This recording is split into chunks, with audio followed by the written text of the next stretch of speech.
All right, hello everyone, and peace of Christ to all of you. Please invite your friends, and let us do the good work for today. Today, our topic is about gambling, and for sure, gambling is very disgusting thing to do. And I say disgusting because it can destroy your future, your past, your family, and everything you have built in your life. And for sure, the Bible speak about gambling, and the Bible goes so tough in the gambling that those who do such a thing, maybe for some people is not like really they don't consider it as a sin, but the Bible make it clear that gambling is one of the reasons you don't go even to heaven, because by gambling you are hurting many people, including yourself. The question is, what the Quran speak about gambling? I always find the Quran trying to copy the Christian teaching and try to implement what is written in the Bible, and claim, and Muhammad he claimed that this is something coming from his own. But for sure, as usual, Muhammad he forbid gambling in one story, and he encouraged gambling in other story. If we go in the Quran, we will find that the Quran say clearly that gambling is from the work of Shaitan. Gambling is from the work of Satan.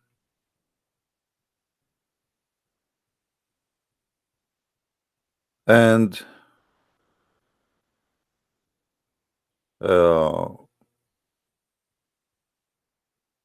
by saying such a clear sentence, obviously the gambling is not allowed in Islam as it looked like, because there is no way that the God of Islam saying gambling is from Satan, and yet you try to say to us that gambling in Islam is allowed.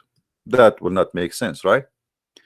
The fact gambling in Islam is what Islam is about.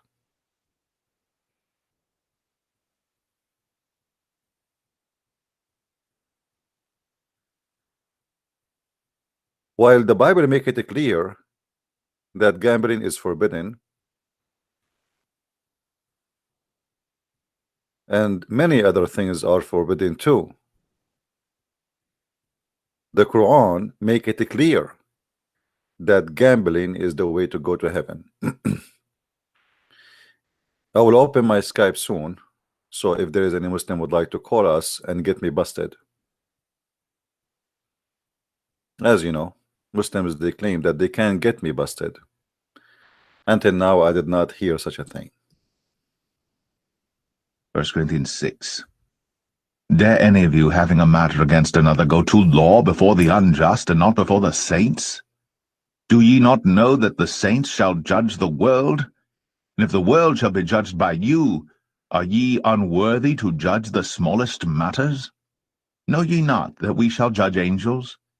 How much more things that pertain to this life? If then ye have judgments of things pertaining to this life, set them to judge who are least esteemed in the church. I speak to your shame. Is it so, that there is not a wise man among you? No, not one that shall be able to judge between his brethren? But brother goeth to law with brother, and that before the unbelievers? Now therefore there is utterly a fault among you, because ye go to law one with another. Why do ye not rather take wrong? Why do ye not rather suffer yourselves to be defrauded? Nay, ye do wrong and defraud, and that your brethren. Know ye not that the unrighteous shall not inherit the kingdom of God? Be not deceived, neither fornicators, nor idolaters, nor adulterers, nor effeminate, nor abusers of themselves with mankind, nor thieves, nor covetous, nor drunkards, nor revilers, nor extortioners shall inherit the kingdom of God. And such were some of you. But ye are washed, but ye are sanctified, but ye are justified in the name of the Lord Jesus, and by the Spirit of our God.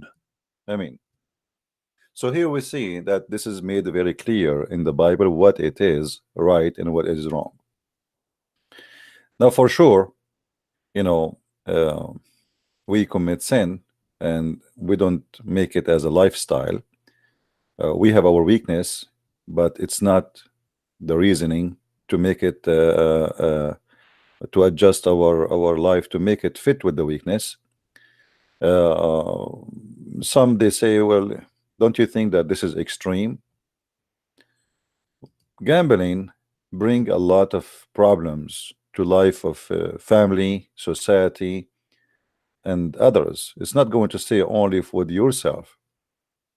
Same time, gambling is somebody he is in love with money, and the Bible forbid us from to be in love with such a money, because the whole point of this gambling is not you doing some investment or work and effort. It's just you put some money in the table and waiting and guessing and hoping that you will be a winner, and usually the only winner is the one who owned the casino and you are the fool. So what Islam speak about the gambling? Let me first open my Skype, so in case a Muslim, any Abdul, wanna call us, he can call us, to give the Muslims opportunity to explain to us why Allah encouraged the Muslims to do gambling.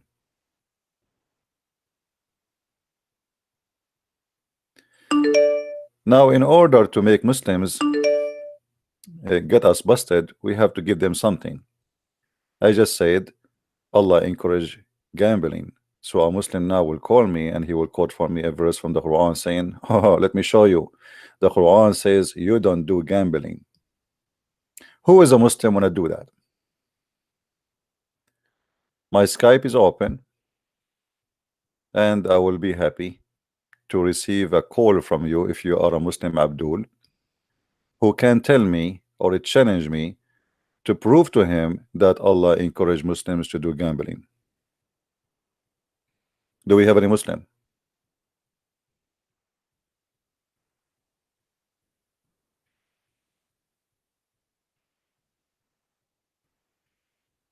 Any Muslim would like to call?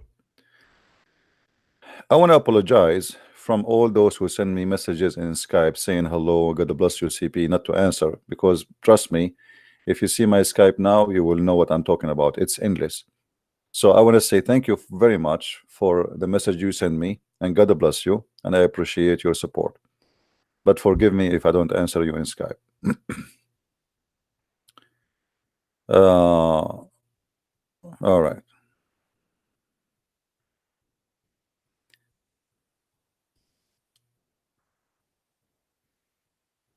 Let us see.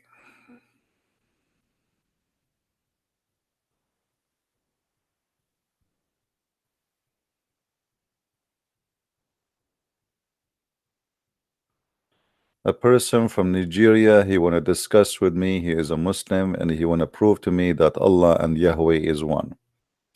I mean, Allah and Yahweh is one, but we cannot find Yahweh in the Quran. That's a good one. Allah and Yahweh is one, but Allah, he teach a very bad, filthy ethic. As you see, the Bible teaching that, you know, even small things can take us away from the kingdom of God. When the Prophet of Islam even allowed the women to sleep around, as long as she don't have witnesses that she committed adultery, she is not an adulteress. And adultery in Islam is not adultery in the Bible, and theft in Islam is not the theft in the Bible, and the stealing in Islam is not the same as in the Bible. Everything, the Muslim, maybe they share same words, but they don't have the same meaning. And not to forget that the God of Islam himself is not a spirit, and our God is a spirit. So how we can have the same God That is a very stupid, naive statement from a naive person. If we have the same God, at least should have the same nature. The God of Islam is a physical being who is not a spirit, and he has no spirit. So when a person he says such a statement for you, laugh and say to him, isn't it your God is not a spirit? If he say yes, my God is a spirit, tell him go and check in Google. Will take you 2 seconds and you will find that you are a fool. The heaven is not the same heaven. In the heaven of Christians, we don't have sex and porn. In the heaven of Islam, we have nothing but porn and sex and long penises. So to have the same God, we have to have the same heaven, the same God, same nature of God. The God of the Christian is the Father, the Son, the Holy Spirit. The God of the Muslims, he is not. Even in the Old Testament, God and his spirit above, when he created the world in the first chapter of Genesis. So the first verses in the book of Genesis confirm that God is and he has a spirit, while the whole Quran confirmed that Allah is just a physical being. He have a leg, he have a hand, he have 2 hands in the right shoulder, and he don't have a spirit. So we have totally 2 different God, not only 2 different names. So the silly who says that we have one God is a very silly person. He is a comedian, but in the wrong stage. Now we go back to our topic. Who is the Muslim wanna call me and explain to me how gambling work in Islam?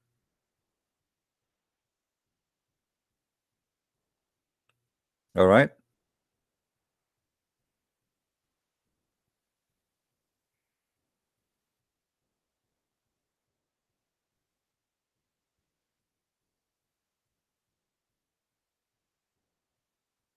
Anyone?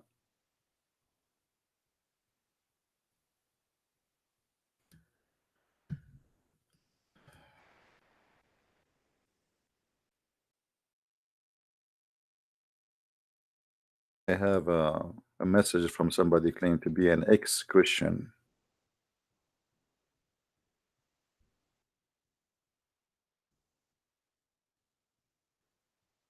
Let us see.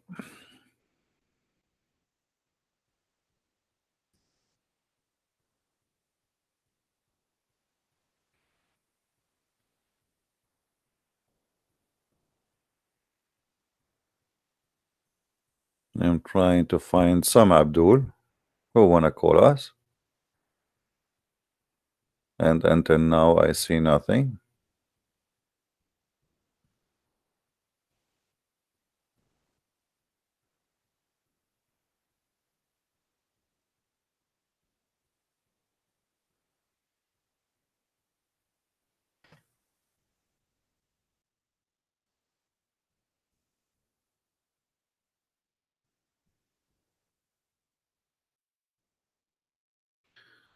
Too many texts in Skype.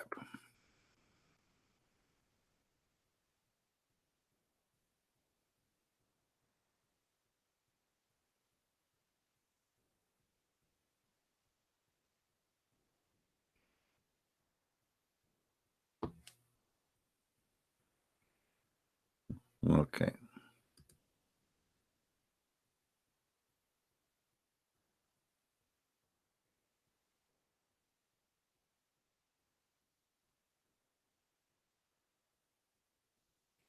I don't know how I can read all those things here. It's endless. Uh,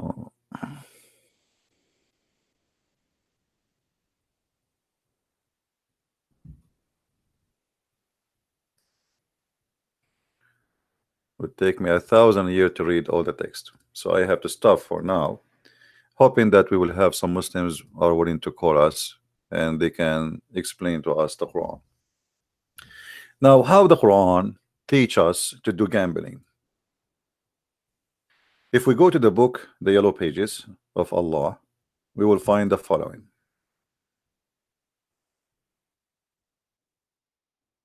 If you remember, after the debate between Mimi Hijab and David Wood, Mimi, he made a video quoting a verse from the Quran. And he was quoting specifically chapter 57, verse number 11. But the same story repeated, not in only one chapter in the Quran. Chapter 2, verse number 245. Let us see this one first.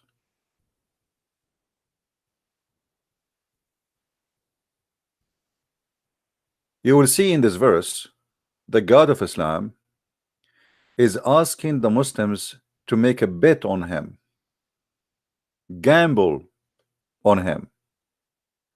Who is that will lend into Allah a goodly loan so that he may give it increase manifold? What is gambling? Gambling is you give some money,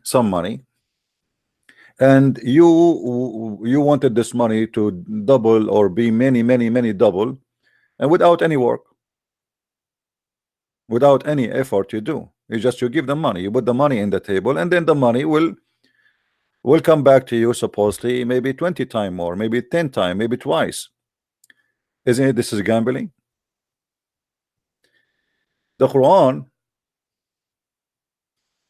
speak about gambling and say it is from the act of shaitan, but the same book confirm that Allah is shaitan, because when you say that your God is asking you to give him money and he will multiply the money for you. By the way, Muhammad, he speak about money in heaven. He said that in the heaven of Allah, the poorest person, he will be 10 times richer than any king in the earth. 10 times. So this is real money. This is not metaphorical. In chapter 2, verse number 219, it says, they question thee about strong drink and games of chance. Say in both is a great sin. Okay. So games of chance, gambling, is a great sin. But isn't it, this is nothing but a gambling? Why the God of Islam, he need me to give him money, and he is telling me he will double my money many times? How Allah can double it?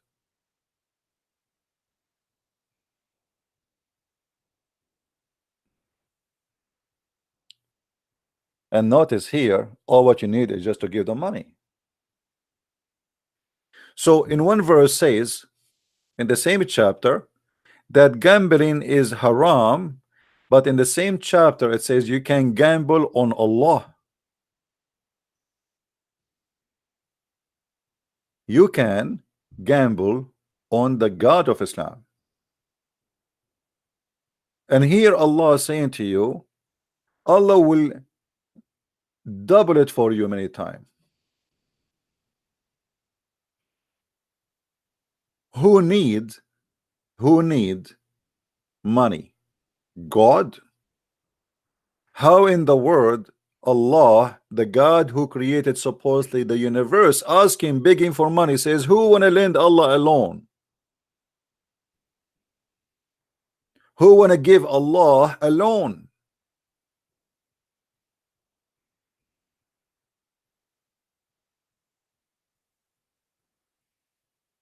No, you don't loan from Allah, you are loaning Allah.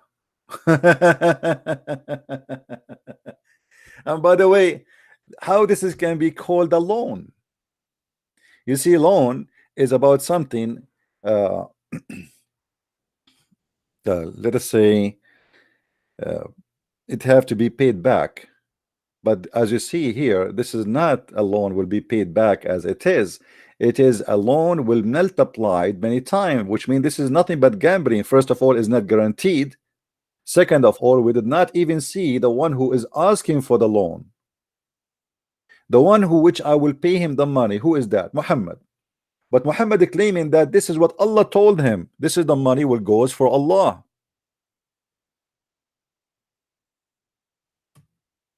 A Muslim saying to me, this is a charity. What is charity? There is many verses in the Quran speaking about the charity.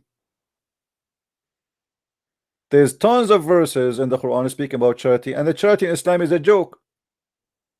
You attack the Christians, you take their money. Muhammad, he took from the fifth of every attack. Is that a charity? You force the Christians to pay jizya. Is that a charity? Even Muhammad, he said, you cannot even meet with me unless you pay me.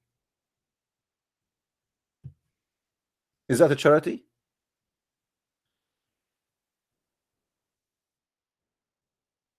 What kind of a prophet? He will not speak to you unless you pay him first. Is that really a charity?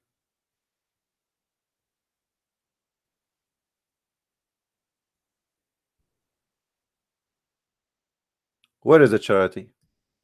Muhammad, even he asked women to give their vagina to him. وَإِمْرَأَ وَهَبَتْ نَفْسَهَا لِلرَّسُولِ. Is that a charity?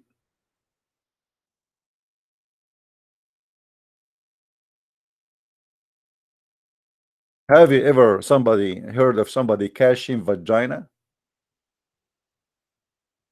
Take alms of their wealth, wherewith thou mightst purify them, sanctify them, and pray in their behalf. What kind of God? He say, if you pay him, I will make Muhammad pray in your behalf, and that will make him sanctify you. Is that a charity, or this is a scam?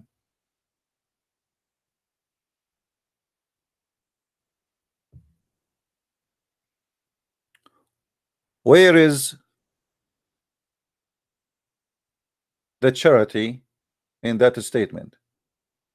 Of their goods take alms, that so thou mightest purify and sanctify them, and pray in their behalf. So your God, your prophet, is like a Pepsi Cola machine. You put some coins, he starts saying, please Allah forgive Christian Prince, he just gave me $10. Like I have now a gentleman, he made a donation of $50. So if I am Muhammad, I will say this: okay, you paid me $50. Now I will ask Allah, and Allah, because I am Muhammad, will purify your sin. Since when, if we give a charity that will purify our sin, and the prophet of God will pray in our behalf, which means I don't even need to pray?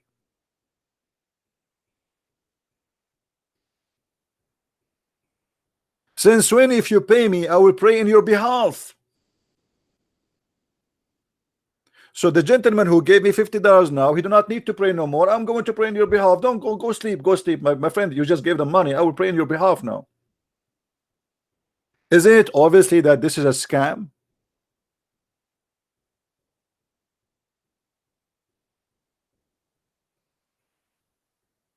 The Muslims, the funny, if you look at the text, they are saying to me, you are making up things up. It's in front of you. You pay him, he pray in your behalf. You pay him, he sanctify you. You pray him, he purify you. No money, no honey.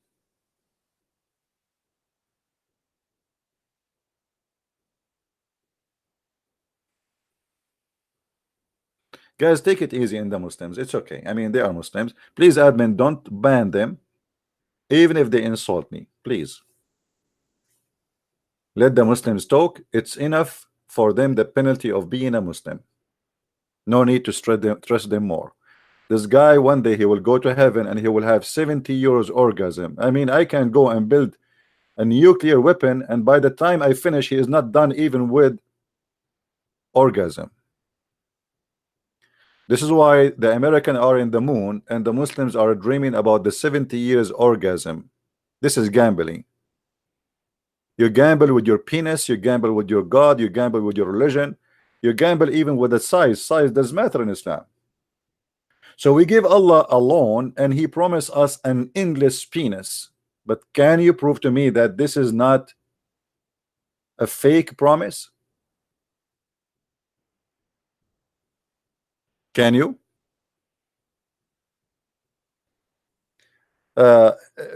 For people who send me text about this kid Nader Ahmed is mentally ill. He is a kid, he is a stupid.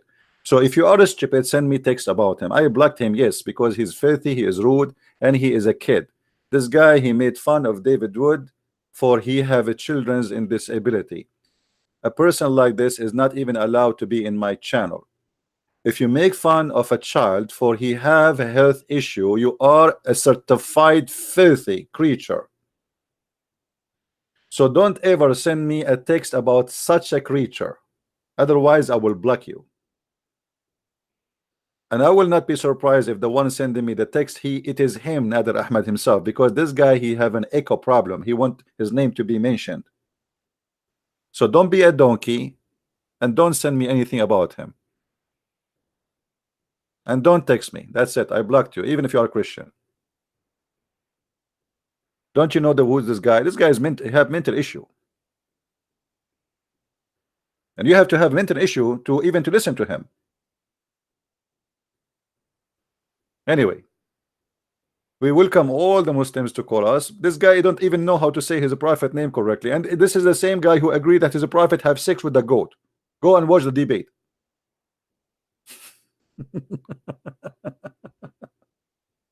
Anyway. So when the God of Islam, anyone will text me about anything have nothing to do with my topic, I will block you.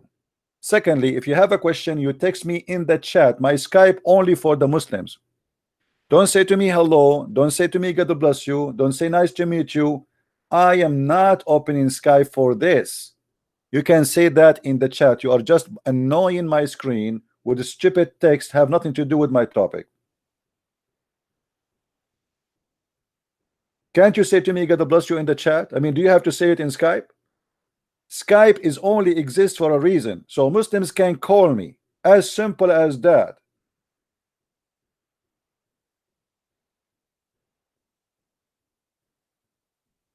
Who is that will lend into Allah a goodly loan?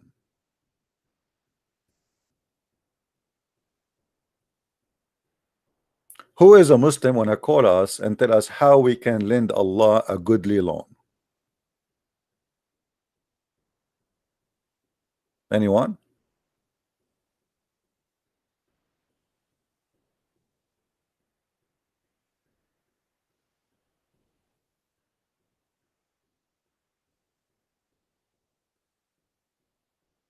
Anyone?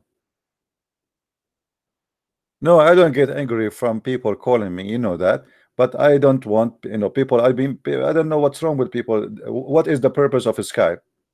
If the purpose of it is to communicate me, so why we have the chat active? You can text in the chat. And as long nothing really important for me, why you want to tell me? Why you want to text me? Don't text me. And don't tell me what to say.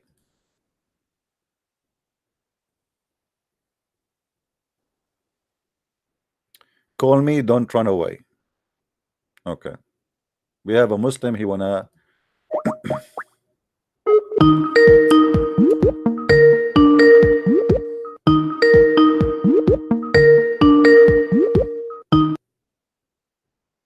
Hello. Hello, CP. Yes, Hello, Abdul, yes, how are fine. you?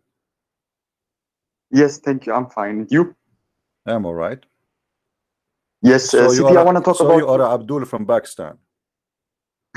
Yes, but no, I'm not Abdul. My name is not Abdul. So you are what? Aren't you a Muslim? Yeah, yeah. Okay. So what do you think about gambling here? Yes, this is about GGG. All right. Let me block your IP.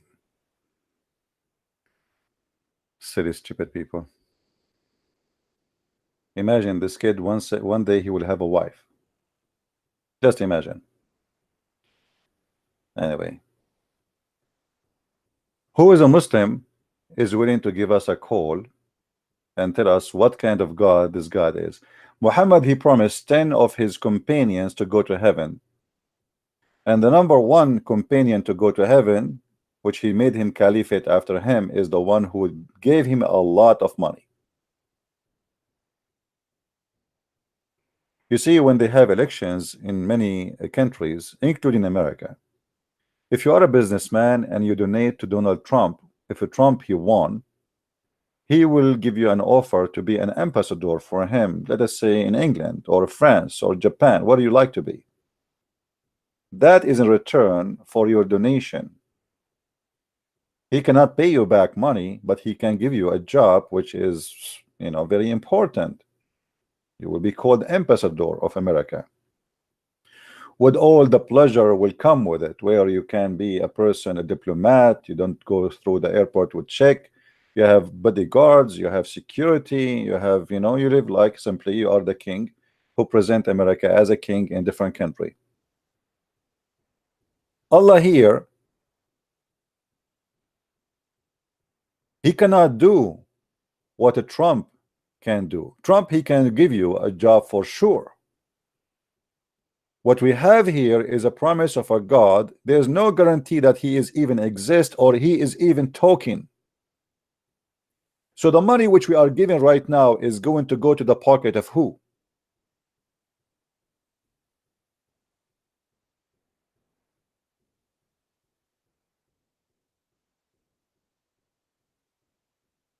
Any Muslim?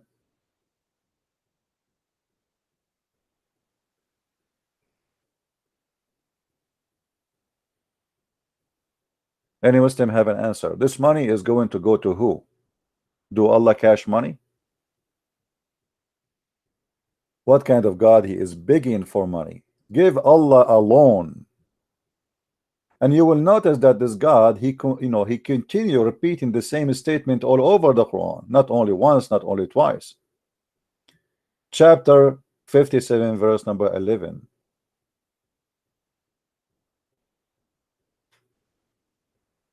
Who is that will lend into Allah a goodly loan, that he may double it for him, and his may be a rich reward?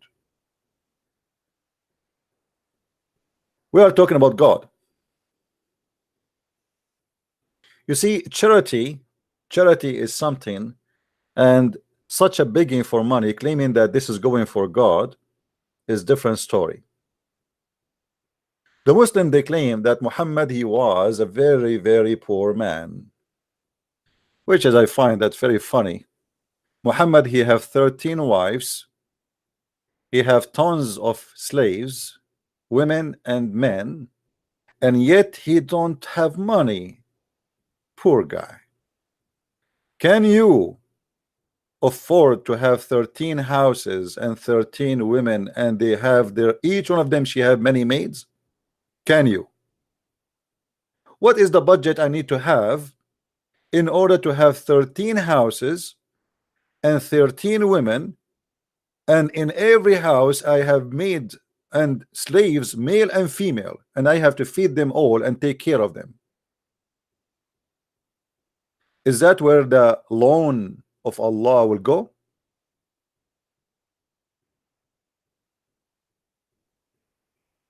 Will Tunisian call me and tell me where Muhammad he got his money to cover the cost of his family? Aisha, she received hundreds of thousands of pieces of golds as gifts.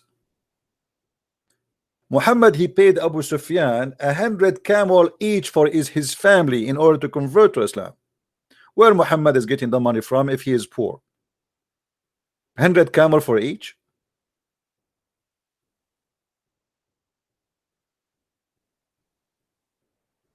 And gold and silver? Where the money is coming from?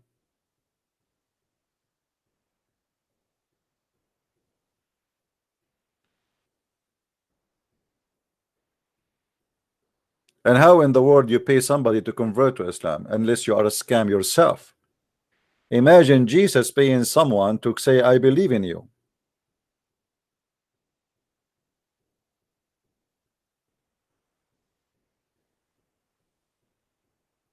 You keep saying not a true sir, but you cannot prove it wrong. Call me. Not a true sir. Not a true sir. Not a true sir. Not a true sir. It's like you are a copy paste machine, and all what you have is not a true sir. Do you have something else, or this is the only thing you can repeat?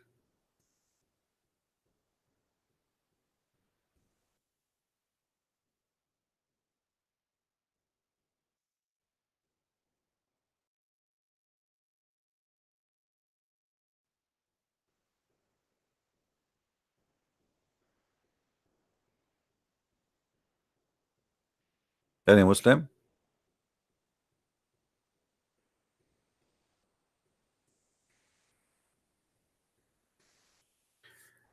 A person who is poor, he will not be able to purchase slaves and to feed the slaves.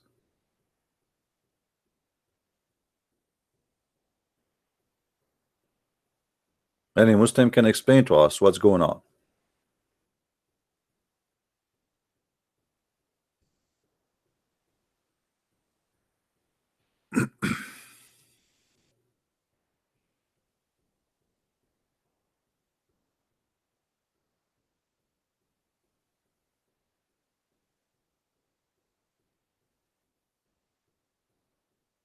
Anyone?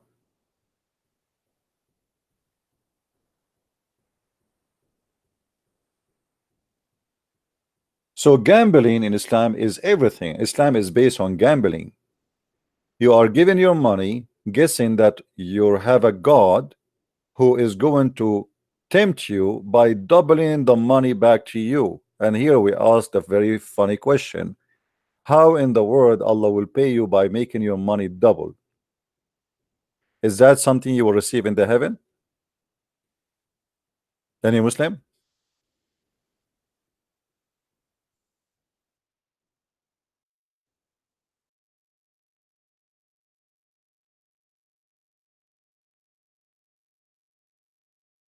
Any Muslim want to say something?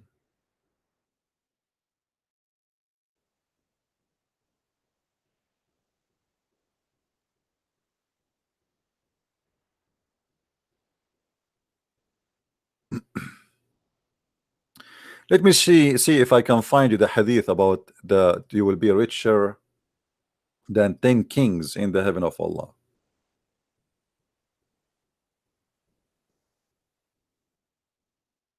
Here we go. We better read from Sahih Muslim, so the Muslim will not say this is, and this is Sahih, so they cannot say, as you see, you know, repeat it many places and it's an accurate thing. So look what Muhammad he claim and he teach his followers, trying to fool them with money, tempt them with money, making them gamble on him, gamble with their life, with their money, with their goods, with their children's.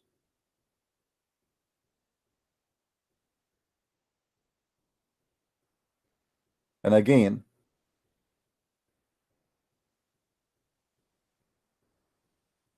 Muslims cannot say this is not Sahih, as you see. While he was in the member, which means like the stage where people speak, I heard etc. Al-Mughira saying that attribute of Allah, blah blah blah. Indeed, Moses asked the Lord, "O Lord, who is the lowest in the rank among the people of paradise?" In the paradise of Islam, people are not equal. There's ranks. Yes, there's noble, there's middle class, there's poor, even in heaven. He said, a man who comes after the people of paradise have been admitted to paradise. A guy, he took the last bus. And he is told to enter it. He says, how I can enter it, or I enter, when they have gotten all their beads, they got everything, all the gifts, and all that is to be had, nothing left for me now, what I will go and do in. He said, so it said to him, would you accept if you were to have what a king in the world? Do you like to be rich like a king in this world? The guy, he says, sure, yeah, absolutely. He say, yes, yes, Lord, I accept. So it said to him, then this is, and it is like, and it is like again, and it is like again. So he says, I accept, Lord, I accept, Lord. And he said to him, then this is for you as 10 like this, therefore.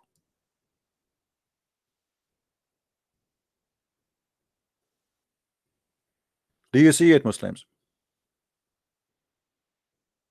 Isn't it? This is a gambling. What kind of God he is promising me to be 10 times more rich than any king in the earth? What I would do with money in heaven? And what the point of being 10 times rich than a king? I will buy a Lamborghini there.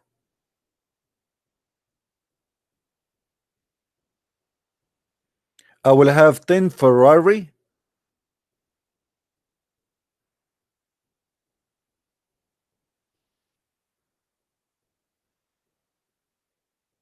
What kind of God? He is seducing us and tempting us by the money so we can believe in him. I will be 10 times more rich than any king in the earth. And here you notice how Muhammad, the fallacy of Muhammad, how he tried to fool people by saying to them, even Allah, he is discussing with you. Imagine this, you are in the door of the heaven and Allah sitting in the front of the table, and he said to him, Allah said to him, enter. The guy, he said, enter to do what? People, they enter before me and they took everything, because Muslims are people who they don't leave anything in the ground. They will swallow it all. So the guy is saying, I'm late. So Allah, he said to him, would you accept if you were to have what a king in this world? Look at the negotiation now. This is like a timeshare dealer in Las Vegas. They try to scam people. They say to you, I want to sell you, you can stay in this hotel for 2 weeks, a year, and blah blah blah blah blah blah blah blah blah blah blah blah blah blah blah. Do you like to have stay in the most fancy hotel 2 weeks, a year, and then they suck your blood for the rest of the year?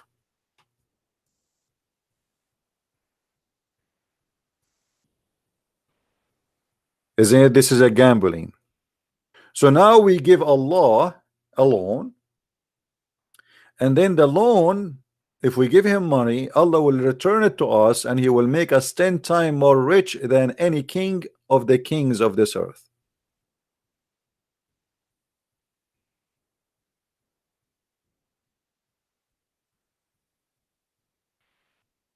What Muslims have to say? And not only that, the deception goes far and says here, indeed, you shall have this, and whatever your soul desire, and whatever delight your eyes. Here Muhammad, he made a big poo-poo. Anyone understand why he made a big poo-poo?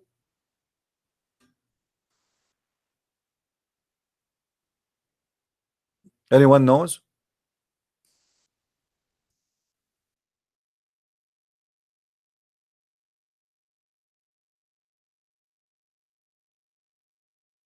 Big, huge poo-poo. How Muhammad, he claimed that the heaven of Allah have ranks,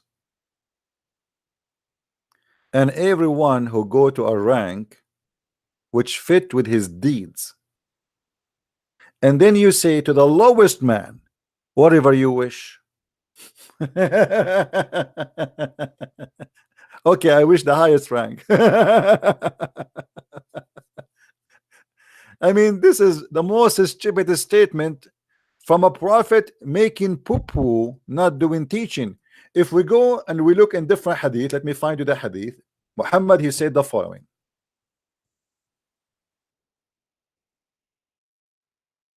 Let's see.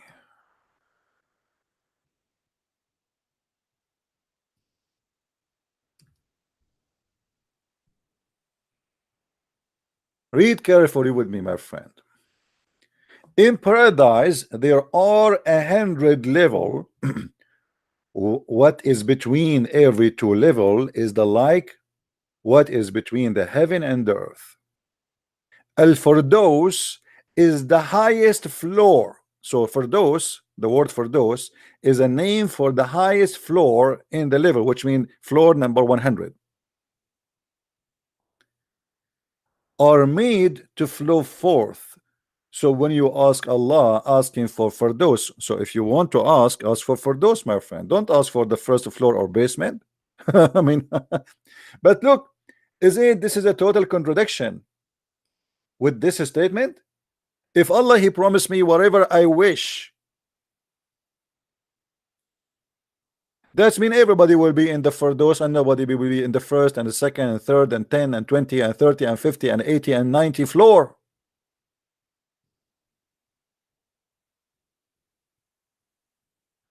Are we following, people? Are you with me, Muslims? So how this can be from God? You are gambling with your belief, with what you call deeds, investment, giving Allah alone to receive this. But obviously, this can't be true.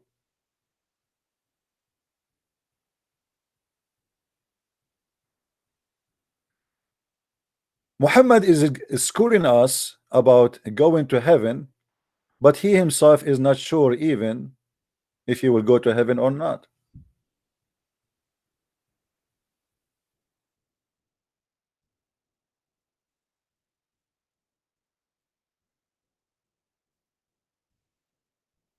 Read carefully with me. None amongst you would attain salvation poorly because of his deeds. Hold on, hold on. None of you will attain salvation because of his deeds. So what do you mean about giving them give money to the prophet so he will purify you? Guys, you remember? Isn't it you who said take of their goods and take alms? Isn't this a deed? So you purify them and sanctify them? Is it you who says the one who gave Allah alone, he will go and Allah will double it for him, and and he will take him to heaven and he will make him 10 times more rich than a king? And then you say to us that your deed will do nothing. Hello? Your deed have nothing to do with going to heaven. Read carefully. None amongst you would attain salvation purely because of his deed. A person said, Allah messenger, even you thereupon he said, yes, and not even I, except that Allah warps me in mercy. Even Muhammad is not sure he will go to heaven. Do you see it? So all the deeds Muhammad he was fabricating in the Quran and in many other hadith about giving him money, giving him your wealth, giving him your farm, giving your children to go and fight for him. This is all deeds of life, but deeds will not take you to heaven.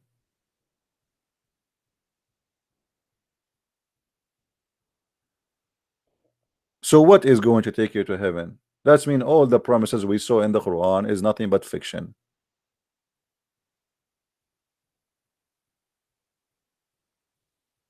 Right? Also funny, if a person die, a Muslim or atheist or a Jewish, Mr. Prince, according to you, let me show you this text here, hold on. As long the Muslims are not calling me, we have to show you their comment. Also funny, if a person die, a Muslim or an atheist or a Jewish, Mr. Prince, according to you, isn't it the same thing if you do, I don't know, Joe, one of them believe, I mean, I think you mean don't, one of them believe and accept Jesus, Son of God? My friend, believing in Jesus have nothing to do with giving money. We are talking about religion, focusing in giving money so you might go to heaven. Jesus is not asking you for your money, and he never said if you give me money I will take you to heaven. We have a God who says you have to pay him, you have to lend him, you have to spend your money on him, and by doing that he sanctify you and he purify you. If you give him a mortgage, Allah will forgive your sin. Believing in Jesus have nothing to do with money. You see, the simple thing to speak about gambling is about to have money involved. Money. There's nowhere in Christianity it says if you give money, you are saved. Nowhere. The God of Islam, he have tons of verses speaking about giving him money so you can forgive your sin. Read carefully with me.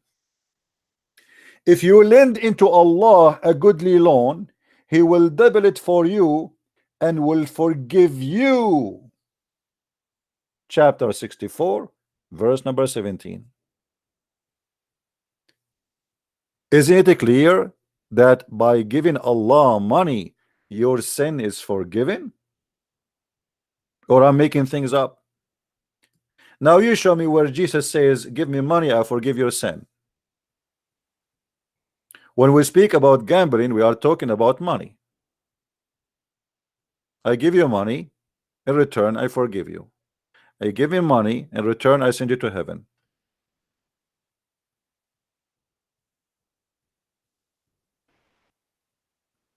Don't you see it? I don't say things without proof.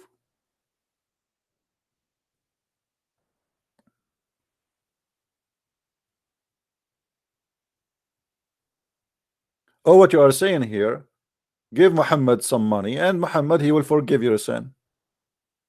Who is going to receive the money? Allah? No, Allah, we never saw him, we never heard of him. I mean, even Muhammad, he never has heard the fart of Allah. So where is Allah? Who is going to get the money? Muhammad. And Muhammad, if he is a decent prophet, he should not say, if you give Allah money, he forgive your sin. Because simply this is nothing but a scam. And to believe in such a thing, you have to be a fool.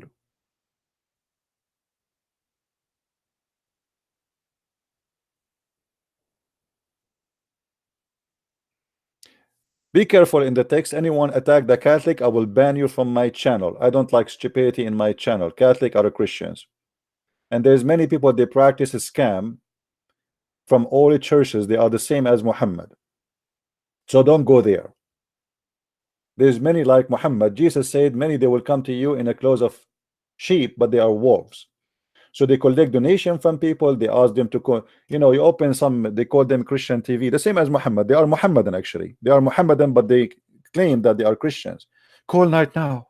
Call right now and receive the blessing of God. Call now and make a donation. I mean, this is a scam, obviously. That is Islam, as you see in front of you. So those scammers can be exist in many churches. This is not about Catholic or Protestant, or there's many men who worship money and they try to fool the naive you to pay him. If you make a donation for me and I say to you, oh, if you donate to me, God will forgive your sin, that's mean obviously I'm making a scam. And you are the fool. And this is exist everywhere in the world. Muhammad is not the only person who practices scam. There's many, they claim to be priests, bishops. They are a scammer like Muhammad.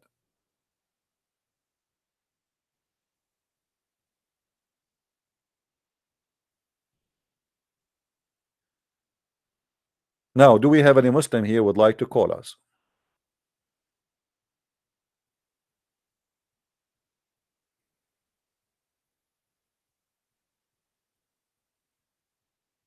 Don't ask me, guys, about what do you think about Shabbat. What do you think about? Who care? Ask him. Go ask him. What do you think? You say what you think. Focus with me in my topic, please. You know, we are sometimes like Muslims. A Muslim, they ask, they call the sheikh, brother, what do you think about Nu'man Khan? Brother, Nu'man Khan, brother, he is a very decent Muslim, and even he take off his shirt in the front of the camera because he like to see the abs in his belly bump. I mean, what is my business with this? Come on. We are teaching here about the cult of Islam, not about this guy and that guy.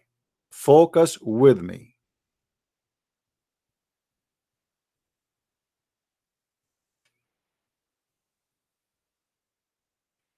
Do we have any Muslim here would like to tell us something good about Islam?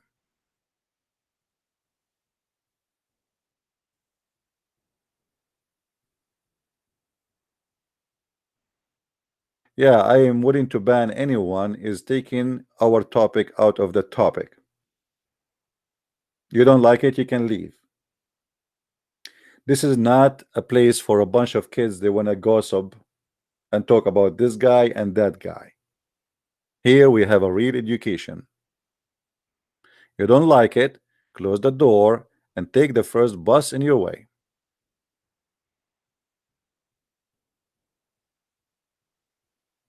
Any Muslim, why so angry? Because I am jealous from my God, my friend, and you are not. And obviously you don't care. You think this is a place here for a chit chat. Take hike. I just ban you for asking me why you are angry. To prove to you that I am not angry, I just ban you because you are taking me out of my topic. Bye bye. Take a hike. Do we have any Muslim here would like to call us?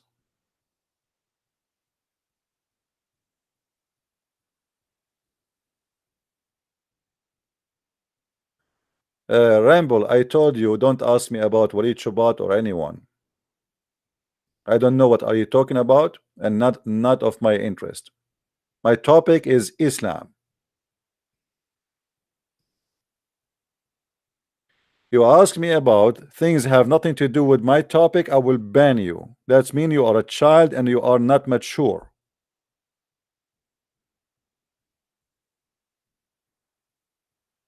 If our class is about mathematics, don't ask me about biology.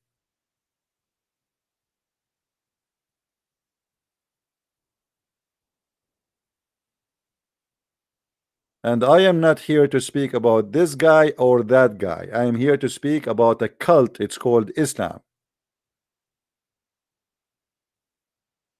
Do we have any Muslim have something to say?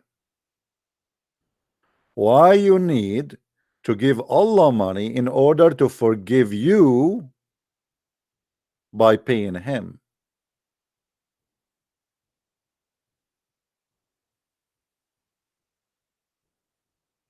Well, obviously Muhammad is a businessman because Allah is not the one who will get the money. It's Muhammad to go to his pocket. And now Muhammad, he is telling them clearly that if you pay me, I forgive your sin. This is a gambling 100% because now you are paying money, putting it in the table, hoping that this will double it for you many times and he will forgive your sin. So we showed you verses where it says Allah will double the money many times, and we show you the verses now where it says that he will forgive your sin too. And this is nothing but gambling. Any Muslim can prove me wrong because we own Allah everything. What we own Allah everything? That's funny of you. So if you own Allah everything, why Allah he need even your money?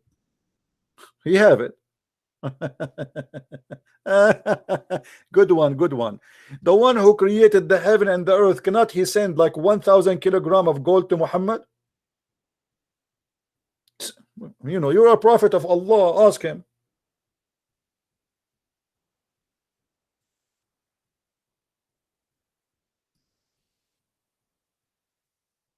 Thank you. The funny here, it is Allah is begging for money. It's not even Muhammad supposedly. Is that correct?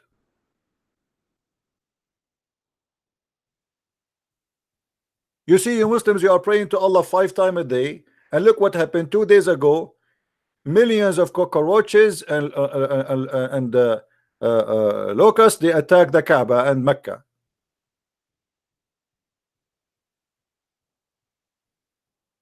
And the funny, the Muslims always they have their own logic. They say, oh, because Saudi Arabia today are not following Islam, but this has happened every year since centuries, since Muhammad time. And if Allah is going to punish you for doing bad by attacking his house, that means your God Allah is stupid. If the crown prince he is doing something wrong, and this is why Allah is angry, then he should send the cockroaches to the house of the prince, not to the house of Allah. But you are talking to who? You are talking to a illiterate nation. Imagine I am the one who made Allah angry, but yet Allah he sent the cockroaches to Mecca. How weird is that?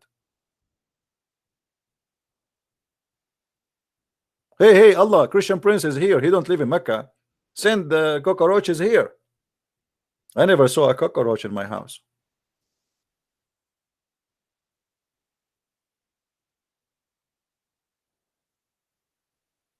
You Muslims are being silly. Your God get upset from you, so he attack his house. Isn't it the Quran in the chapter of the elephant? Allah says that Allah he sent an army of birds to defend the Kaaba. Well, send the birds to eat the cockroaches. Can't you? And instead of giving me a speech about protecting the Kaaba by sending birds, where is the same birds? In chapter 105, at the end of the Quran, it says there's a chapter is called the chapter of the elephant, which I find it one of the most funny, stupid chapters in the Quran. Who in the world want to believe in such a garbage? That there's an army of elephant came to destroy the Kaaba, and Allah he sent F-16 birds, and they are carrying rocks. And not only that, they aim, and the rock fell in the top of the head of the elephant. Bingo. Why you are buying the AWACS? Why you are buying etc.? Here we go. You have the flying birds of Allah. What about we see the birds coming to save the Kaaba from the cockroaches and from the locust and from the what they call them? Crickets? They call them crickets?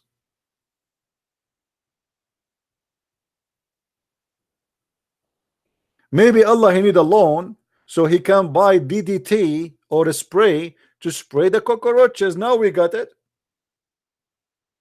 I was wondering why Allah he need the money. Now we know it. Allah he want to buy some spray to fight the cockroaches around the Kaaba. That makes sense. The locust, am I saying correctly? No problem. If I don't say it correctly, you know I am an Arab.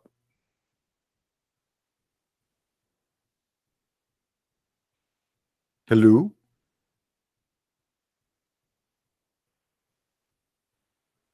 Do you think Allah here is just trying to buy some equipment to fight the infection of the Kaaba?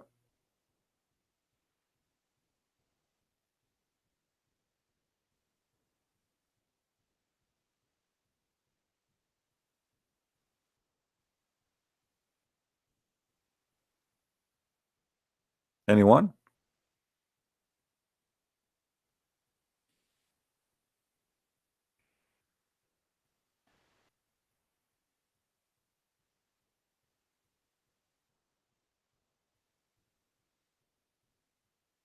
Hello? As you see, Islam is based on all of it is based in gambling.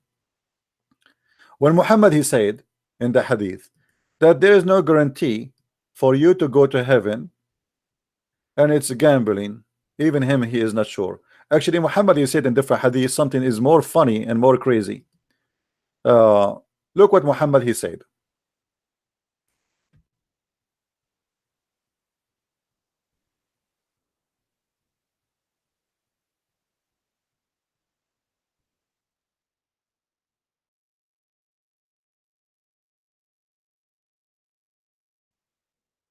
According to Muslims and according to Muhammad, Allah he wrote for you your destiny.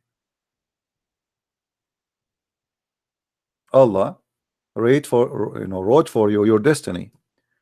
So you are spending your life doing the act of people who go to heaven, as you see with me in the screen. Read with me carefully.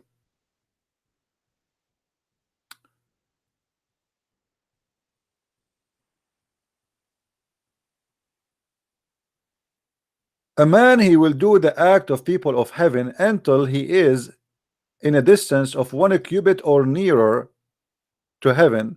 Then what Allah wrote for him is going to change his destiny. Read and laugh. And by Allah, Muhammad is swearing now by Allah. When Muhammad he swear, that's mean big poo is coming. By Allah, a person among you may do the deeds of people of fire till there is only a cubit or an arm breadth distance between him and fire. So what happened now? You are doing the act of fire, people fire. What does that mean? You don't pray to Allah, you don't do jihad, you don't hate the Christians, you don't rape women, you don't kidnap, you don't join ISIS. That's bad. That's mean you are a bad Muslim. And then, but then that is written by Allah, the order of the angels he gave to the angels when he created you. Proceed, and he does the deeds of the people of paradise, and he enter it. So this is gambling, because it doesn't matter what you do, it's what Allah wrote for you. So giving a loan, you don't give a loan, you pray, you don't pray, you convert, you don't convert, it's a stupid religion. It's what Allah he wrote for you when he created you is going to happen. Do you see it? Isn't it? This is a pure gambling.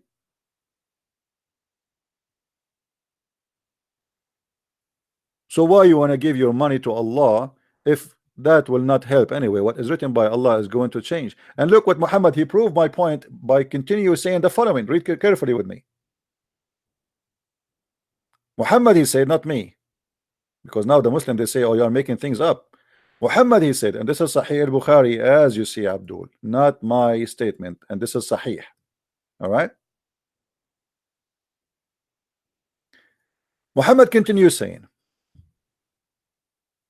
and a man may do the deeds of people of paradise till there only a cubit or two between him and paradise, and then that is written, proceed, and he does the deed of the fire, and he enter fire. Look at this poor Abdul. A brother Zakir Naik, he is going to convert people to Islam around the earth all his life. If we ask Zakir Naik what he think about this, he will say the following. Brother Hitler, according to the hadith, if you go to the hadith of Sahih Bukhari, hadith number 6594, it said that a person, he might do the deed of hellfire, or a person, he might do the deed of heaven all his life until there is a distance between him and hellfire or heaven, a distance of a cubit. Do you know what a cubit mean? Like, yeah, like the side of my mouth, sorry, my nose. So he is almost in the door of the heaven or almost in the door of the hellfire, and then what is written by Allah is going to take over. Hey, brother, are you saying to me that's all your life was garbage for nothing? You are doing da'wah, trying to convert people to Islam. At the end of the day, it's what Allah he wrote for you is going to happen, right? Absolutely, brother. Absolutely. It doesn't matter what I did. It's what Allah he wrote for me already. So we pray for Allah that Allah he wrote for us to go to heaven. Thank you. That is heaven. It's a gambling. You convert, you don't convert, you do good deed, you do bad deed, who care? Do you see it, Muslims? Do you see it, Muslims?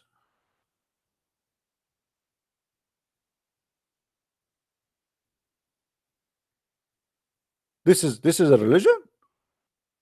Las Vegas is better. Las Vegas, at least if you play card, you have a chance of 4 to 52, right? How many card the card? 52. You don't have a chance at all. This is gambling, pure gambling. There's no chance at all, because here you don't know even what's happening. It's what Allah he wrote for you already. It's not what you do, it's not how smart you are, it's how you play. It doesn't matter what you play.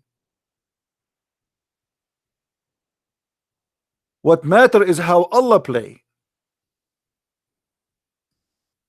In this game of gambling in Islam, the only one he play is Allah.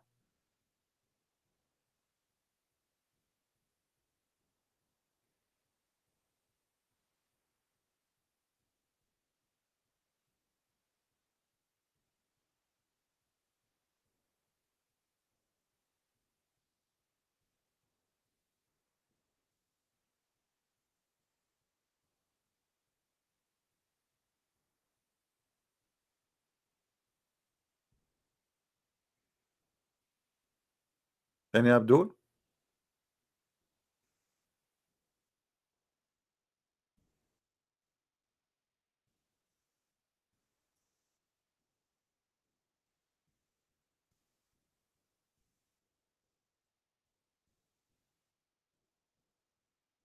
Who's Abdul?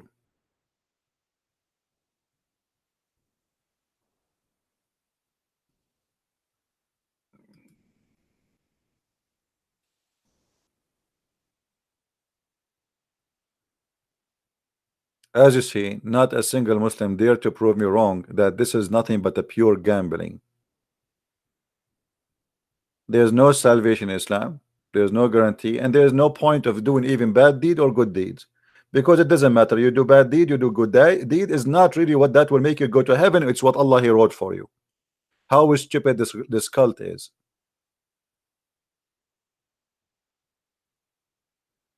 How stupid such a cult is. And all what we see the Muslims saying in the chat, you are taught 100% wrong, but they cannot say to us how we are wrong.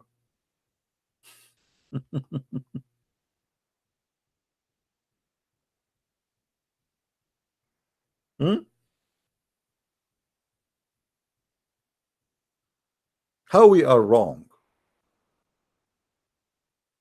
I'm showing you what your prophet said. Are you saying your prophet wrong?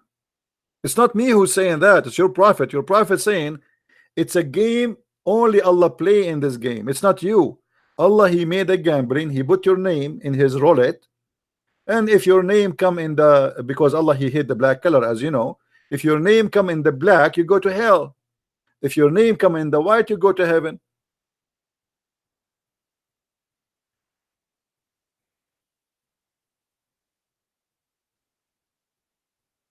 What do you say? If this is religion, what is stupidity? I mean, at least bring us something can be considered as, you know. You see, Jehovah's Witnesses are stupid, but they don't go that far with their stupidity. I mean, this is way far beyond the stupidity.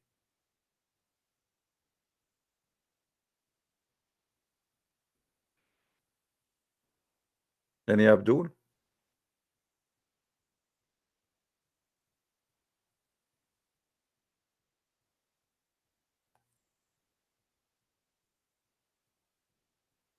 Any halal Abdul? By the way, it's halal to call me. Skype is halal because in Skype they don't use pork. I mean, look at this religion. They allow prostitution. They allowed temporary marriage. They allowed gambling to spend your money on Allah, and maybe you will win and maybe you will lose, because it doesn't matter whether you give him money or not. Still, He's written for you your destiny. They allowed child molestation. They allowed child rape. But then they don't eat pork, my friend. They are good people. We don't eat pork. A'udhu billah. A'udhu billah. When I was, you know, after I finished my, like, you know, I was with the army, and there's a Abdul. He worked there. He's a civilian. Because I'm Middle Eastern, he go with me to eat. Almost for 6 months. Every day we go to the, like, there is a restaurant close, so we go there. The Abdul, he asked the waiter or waitress, say, do you have halal pork? The waiter or waitress, they laugh. They said sure, and they show him the menu, and then he chose his dish. After like 6 months, he said to me, what are you eating? But this time I said to him, when he asked me, I said, what is that meat? I said, this is in Arabic khanzir. He said, what? You eat khanzir? What? He said to me, you eat khanzir? I said, yeah, I eat khanzir, which means pork. He said, Auzu billah. I said, you eat it. Are you joking or what? He said, no. How you eat khanzir? I said, you eat it. You are eating khanzir for the last 6 months. He said, me? I said, yeah. He said, when? He said, no, you are eating khanzir right now, right now. Aren't you the one who keep coming here saying, do you have halal pork? He said, yeah. He said, don't you know that pork is khanzir, you idiot? He said, what? So the guy, he thought that this is like a a name of a dish or something, you know, halal pork. He's an idiot. He do not know. He don't speak good English. So he come to the restaurant. He asked if they have halal pork, and the people, they show him what pork they have, and he is eating for the last 6 months halal pork. And I thought he's joking, and I thought, you know, like, that's what I thought. I mean, he's being he's joking. He's not. He don't care for Islam, you know. I never thought that he's an idiot. He do not know what he's eating. And then he said to me, "How you eat khanzir? You are eating khanzir even now. Look at your dish, the dish in front of you." I said, "This is khanzir?" He said, "Yeah." And then after that, since that time, I said to him, "By the way, your face has changed. You look like khanzir." By the way, brother, your lips look like weird. You know, since you start eating khanzir for 6 months, look at you. Your lips has changed. Your nose, even your nose look different now. I mean, what an idiot. So they do all the crazy stuff in the world, yet they claim that they are good because they don't eat khanzir. Look what the Lord he said. Is not what go in your mouth make you dirty, but what come from your mouth. That is wisdom. A Muslim woman, she cannot walk alone in the street in Saudi Arabia, but yet nobody there is eating khanzir. So why the woman, she is not safe to walk alone? Obviously, not eating khanzir did not make you have a good society. In the Middle East, you cannot find a house without bars in the windows. Why? Because if you leave your house without bars for 5 minutes, they will break in and they will steal all your money and all your furniture. But they don't eat khanzir, brother. Those are good religious thieves.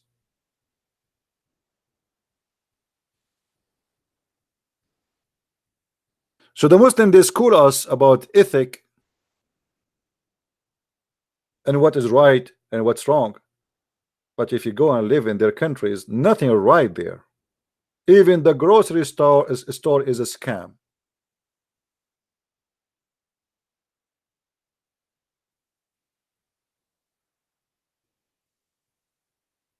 So based on the hadith in front of us, if you eat khanzir all your life, it doesn't matter, because what Allah he wrote for you, like you are eating khanzir all your life, breaking the command of Allah, huh?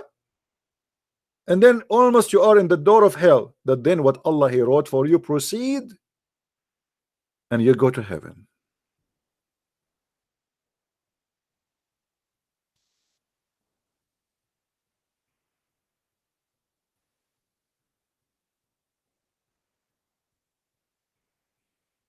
Anyone?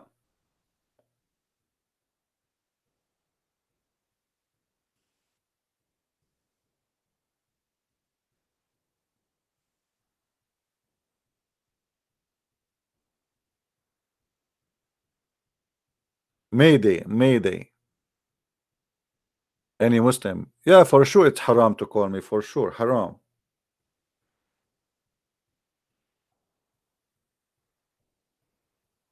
They knew they cannot.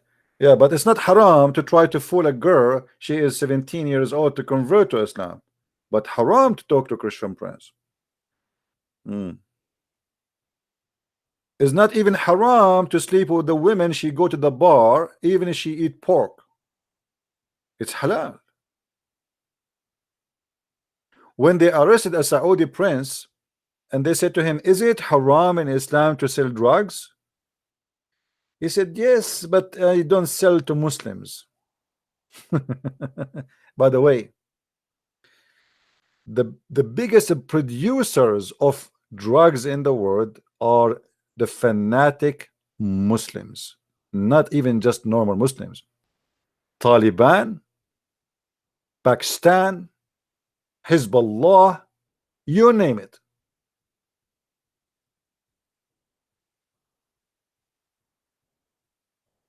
Actually, more than 90% of the fund of Hezbollah is coming from drugs.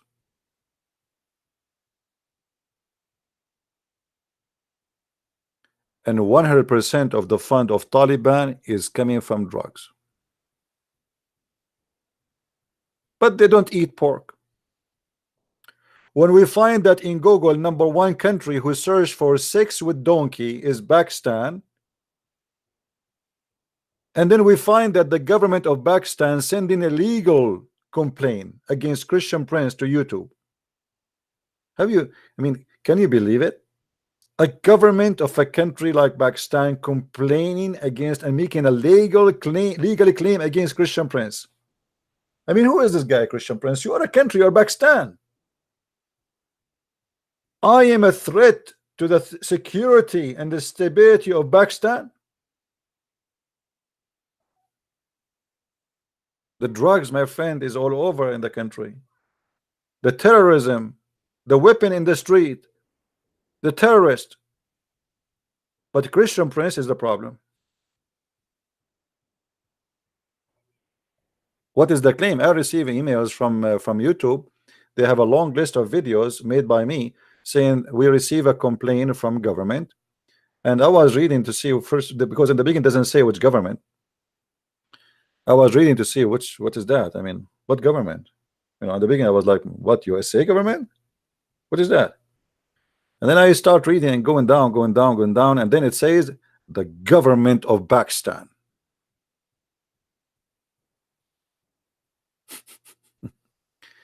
I'm thinking, guys, to go vacation to Pakistan. Who wanna go fund me to go to Pakistan and pay for my funeral there? You can imagine how many beloved Pakistani Muslims will be waiting for me in the airport. Unbelievable. I can guess maybe 10 million, 20 million. Yeah, but somebody have to pay for the funeral. The Muslim, they will not pay for it. It's haram. I mean, after they cut me pieces, somebody have to, come on.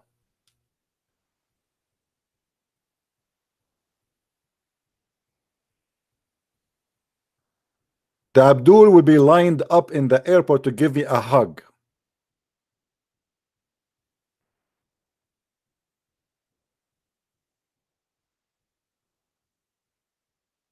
This is how weak this cult is. They need the protection of government. This religion, their God cannot do it. What about God? He do something to stop me. I'm doing this for what? Long time ago, more than a half of my life. What about Allah? Do something, kill Christian Prince. Not now. I mean, you are late now. If you kill me now, Allah, don't do it now. Just wait until I finish the. Please, Allah, please finish. What about Allah? He gave me a heart attack right now as we speak. What do you say, Muslims? Because that will be a miracle of Allah if something happened to me right now as we speak. Can your God Allah, the God of the shish kebab, shut me up? Hello? Guys, I have my heart. My heart. Yeah. Actually, no, I just saw a beautiful woman walking from front of the window, and my heart started beating for her, the same as Muhammad. My heart flipped for you. And she's married, by the way, like the Prophet when he said to Zainab, she is married. Hey, Zainab, my heart, praise be to Allah, the one who flipped my heart for you. I mean, your God, Allah, He can make a flip, the heart of Muhammad a flip for a married woman, but He cannot make my heart a flip to stop me from exposing him. Zainab, Zainab, where are you? Everybody waiting for you. Everybody falling in love because you are so big and good for barbecue. Zainab, Zainab, where are you? The Prophet Muhammad crazy about you. He was crazy to the point Allah He sent a message about you, and He said, don't worry about it. She is going to be just for you. Zainab, Zainab, where are you? That's amazing. God for you. And what make it more funny, that Zainab, she claimed that each time her husband he tried to have sex with her, Allah He bite his penis. Ouch. I'm so glad I am not the husband of Zainab. Have you ever heard of such a miracle? The poor husband, because Muhammad now he flirt with the wife, Just because Muhammad he flirt with the wife, Muhammad he like her, the husband now he want to sleep with the women.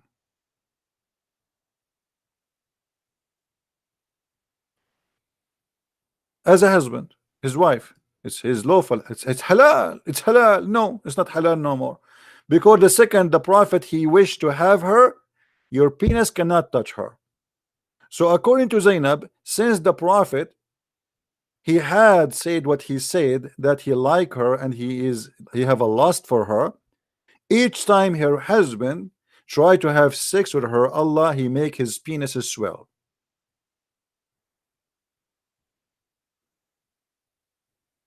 And you are saying to me Muhammad has no miracles? Even his miracles involve the penises of other men. Muhammad, you like your wife, your penis go swell, go balloon. Oh, don't touch it, don't touch it, it's hurt. I told you, brother, I told you, if the prophet he like your wife, your penis will go balloon. And the funny, this is written in their books, written by them, reported by them, printed by them, given to us by them. And then the Muslim they say to you, you are a liar. Who is the Muslim? Wanna call me right now and I will show you the reference.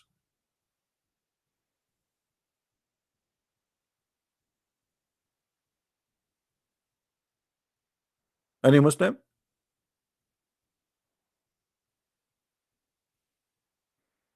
Who is a Muslim? Wanna call me and challenge me?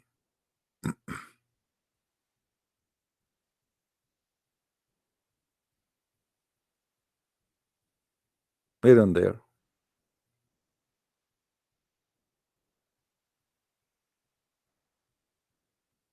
Yeah, we show it many times. As you see, this is very stupid cult, and in order to believe in it, you have to be a stupid fool.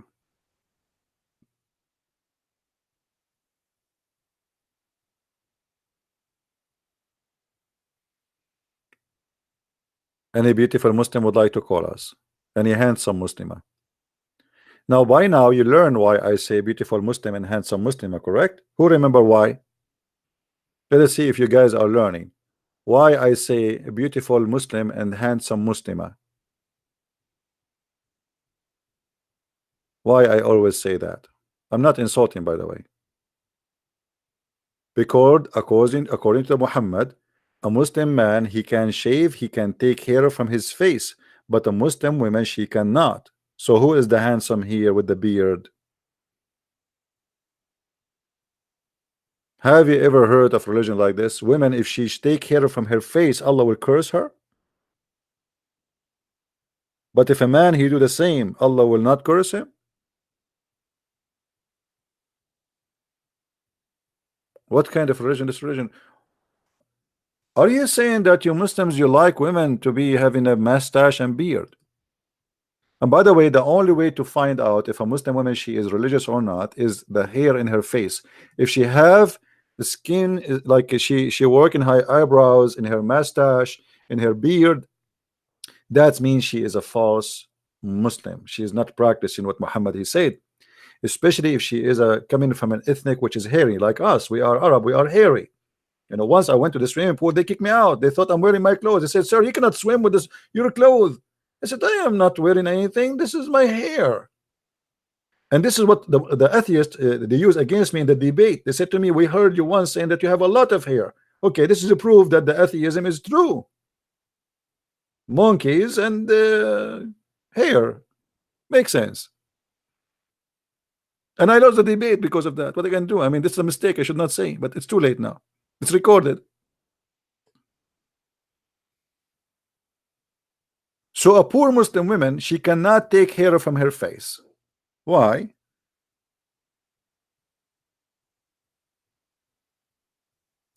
Allah will be upset. Why? Because, brother, if you take hair, you are changing the way Allah he made you. So why the prophet he used to do sugar and he take hair from his body? Why Muhammad wives they have, and guys look at this hadith, Why in the word the wife of the prophet? She is reporting to us that the prophet, he used to use sugar wax to clean the hair around his penis. Please CNN. Yes. We have this time not fake news, we have real news. Do you like to publish it? Sorry, we publish only fake news, but this is real news. It's proven by Salama, the wife of the prophet himself. The prophet now, as we speak, he cover his gentile area with wax, and he is removing hair. Are you sure from that? Absolutely. Do you have witnesses? The wife of the prophet, and she is there right now. She is holding it for him. She is holding what exactly? I mean the dish which have wax in it, not the, you know. So why Muhammad, he can remove hair, but the women, she cannot remove hair? Why the man, he can do circumcision, the women, she can do circumcision, which means changing the way Allah he made you. If the point is you cannot change the way Allah he made you, Muhammad, he color his hair, he wanna be redneck. Muhammad, he cut penis. Muhammad ordered circumcision for women. Muhammad, he shaved the hair from his body, not only for his pubic area, all the area, all the body. But Allah will be upset just from a woman removing hair? Read carefully.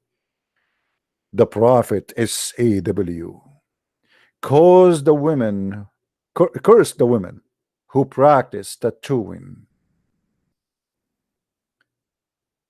and those who seek to be tattooed, and the women who remove hair from their faces, seeking beautification.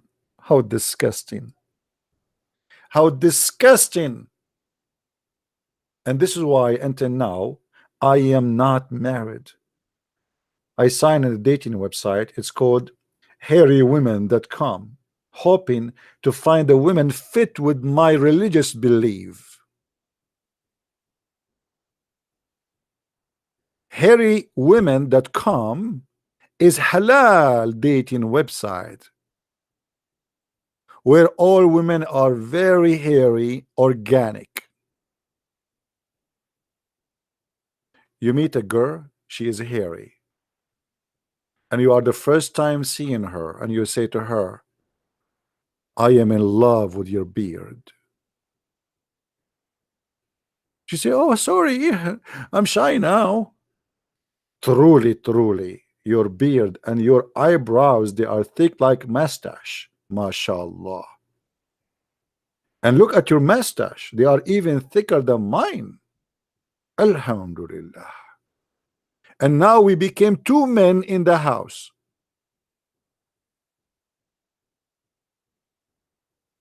This is a religion?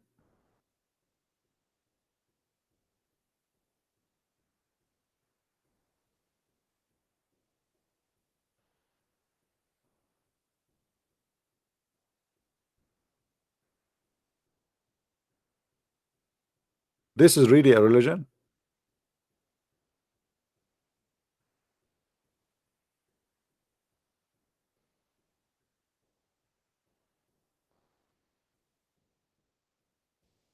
What do you think, guys, about the website hairywomen.com? I'm sure some of the Muslims now, they are looking for it. Trust me, not even one Muslim, he want to marry a woman, she is hairy. Hypocrites. I never saw a woman in the Middle East. I don't remember a woman, she have not taken hair from her face. You know, Middle Eastern, we are Middle Eastern people, we are hairy. So not only men are hairy, men and women. So if a woman by the age of 20, 25, she did not take hair from her body, she will look literally like a man.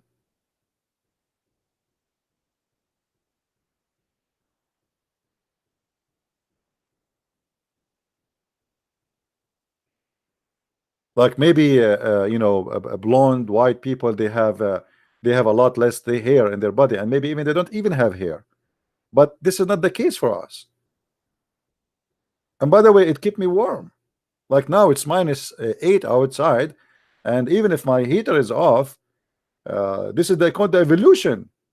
By the way, the atheists, they say that you have too much hair because because this is the evolution. Well, the Middle East is hot. We do not need hair. But people who live in Europe, they don't have hair. Hello. Based on this, European people, should look like a bear, and we should not have hair at all, because in our countries we are coming from, it's very hot. But it's the opposite. Let it go. Let it go. I mean, you are too much.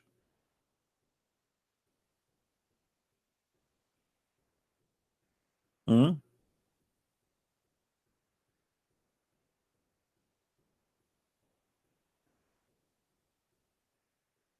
Any Muslim have any comment? So if a Muslim woman, she do remove hair, she is gambling with her salvation now. See, I feel sorry for you. You lost salvation just because you remove hair from your face, seeking beautification. You should not seek beautification. You should see ugliness.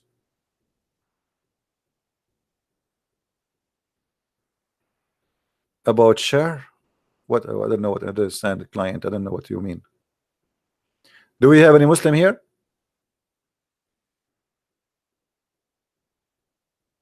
So Muhammad, he shaved hair from his body, all his body. Muhammad, he clipped and he cut his hair. Muhammad, he colored his hair red. Muhammad, he put eyeliner 3 times a day. I asked many times Muslims why the Prophet he put eyeliner. He said he want to be pretty.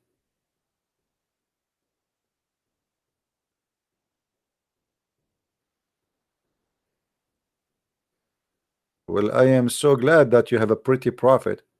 There's a video on YouTube. It's called The Description of the Prophet of Allah. You will die laughing when the Muslim describe how pretty he is. A guy, he came and he saw the messenger of Allah coming, and the moon was in the middle of the sky, and the moon was so bright and shiny.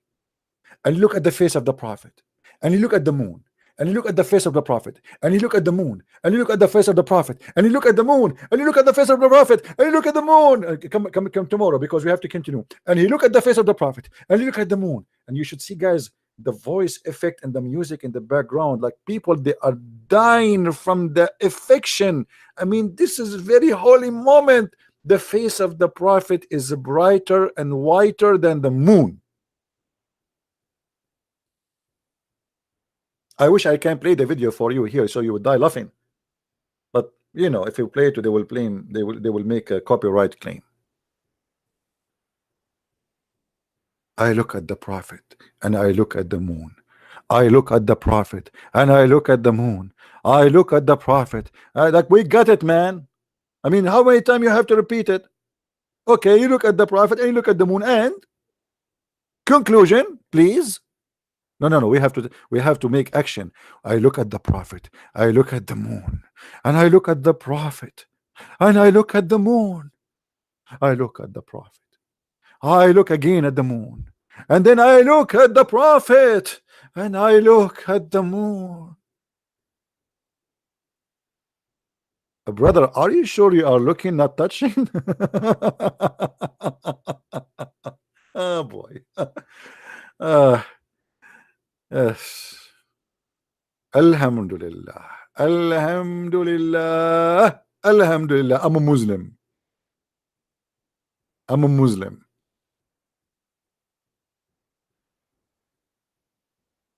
Do we have any Abdul?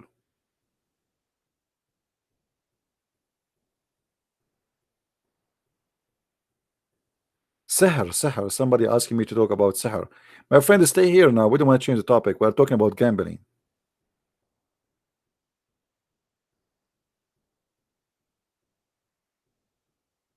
Any Abdul?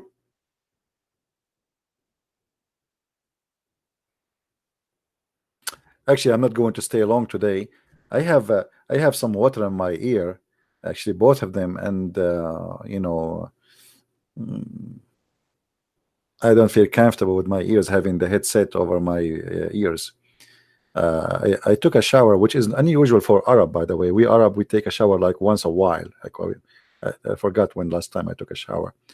because I'm not used for a shower, so now I have some, like in the shower, some water get in my ears, and I have to go and pray for Allah to dry my ears. Otherwise, I will end to be deaf like Allah. Look,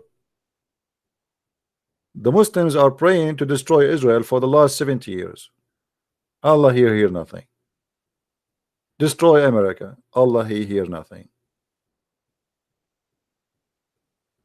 They pray before they attack Israel, they lose. Allah he do nothing. So either Allah he don't have a hearing or he don't have reception. You choose one.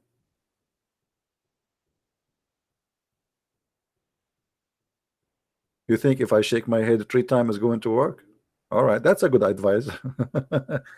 That's okay. That's okay.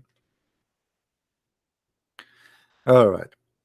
Anyway, guys, I think we have no Muslims today, and oh, we have a Muslim actually. Hold on. Hello. Yeah, hello. Yes, my friend. How are you? I'm very fine. I'm actually calling from Nigeria. That's wonderful, my friend. How is Nigeria doing? Nigeria is very, very fine. Very fine. I heard that the Muslims are kidnapping girls and Boko Haram, following the Prophet of Allah's steps. Well, if you're going to start like that, I can still tell you that Boko Haram does not represent Islam. Why they don't present Islam? Yes, those are religious extremists. We have them in almost all religions. We have them in Christianity. Really? Yes. Where in Christianity we have Boko Haram? No, you don't understand what I mean. I never said Christianity has Boko Haram. What I'm saying is that Boko Haram are religious extremists of Islam. Okay, what makes them extremists for you? What making them extremists for you? Yes, it's because they went to, as in, too far. I'm not going to say it now. They were. Hello?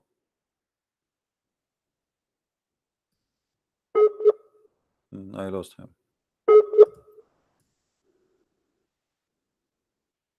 Close your app, my friend, so we can hear you. Say again, please, if you hear me. Are you there?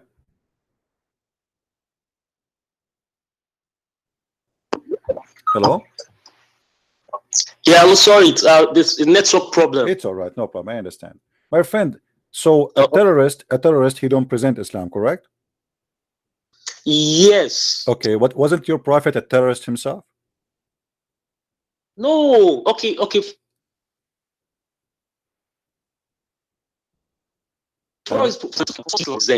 again. Say again. I lost you. Say again, please. Say again, please. I lost you. I said to you, isn't it Muhammad was a terrorist? What you said? Go ahead. I look like you have a bad internet.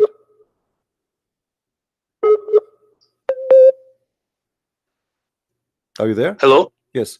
Close all the apps. Yes, I am. If you have apps running, please close so you can have better internet. All right. Now, wasn't your prophet a terrorist himself? Now the question is, did Islam started from Prophet Muhammad? Okay, hold on. Why you are avoiding the answer? I mean, is your prophet himself was a terrorist? Yes or no? Or are you saying to me that your prophet is not a Muslim? Or he was a bad Muslim? Prophet Muhammad was not a terrorist. Prophet Muhammad was not a terrorist. Well, I have a hadith in front of me. The hadith in front of me, it says Muhammad saying, I've been victorious by terrorism. Okay, no. Let me get this straight. Let me get this straight first. Let me get this straight. I believe. No. Let's get this straight. I believe in the Quran as the word of God. Okay, so you don't believe in the hadith? Are you getting me? You don't believe? No, I don't follow the hadith because. Okay, what if I show you Muhammad? Okay, what if I show you Muhammad is a terrorist from the Quran? Is that fine with you? No, if you're going to quote verses for me from Quran, I'm definitely aware. I don't hear you. What? Verse. Say again. Say again. I said to you, what if I show you? I said to you, what if I show you from the Quran that Muhammad was a terrorist? What you say? What you are going to show me now you are going to read a verse out of context for me. No, I will let you read for me. I will let you read for me. I will not read for you. It doesn't matter. You read. No, I know what you are going to read, and I can also read also a verse also for that quote that said that you should not, like when you read Surah 60. When you go to Surah 60, my verse, friend, no, verse, I want you. 8. I want you to read for me as much as you wish. Go Surah 60, Chapter 3, verse number 151. It says, "We will cast terror in the heart of those who disbelieve." Hello, can you hear me? Can you read Yeah, for okay. me? Can you give it to me in the Let me read it context? for you. Can you give it to me and the answer of this? Why Allah will cast terror? How He cast terror? Why Allah need terror? Yes. Why? Yes. Okay. Should let me read Surah. Chapter 3, verse number 151. Hello? I hear you. Chapter 3, Hello? verse. I hear you, my friend. Okay, I want to read Surah 60. Read for me this one first, and we go to any chapter you wish. No problem. Okay, I want to read 60, verse 8. What chapter you want? Surah 60, verse 8. Are you hearing me? Chapter 60, verse number 8. You said, right? Surah 60, verse 8. 16 or 60? Yes. Yeah. 16? Yes. 16 or 60? It says, Allah does not forbid 60 verse number 8. Okay. Read for us. Hello? Read for us. Okay. Read for us. Go ahead.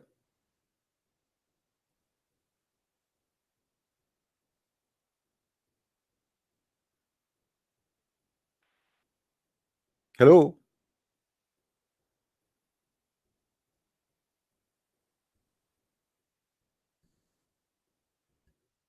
Well, he is using Nigerian network, so I don't blame him.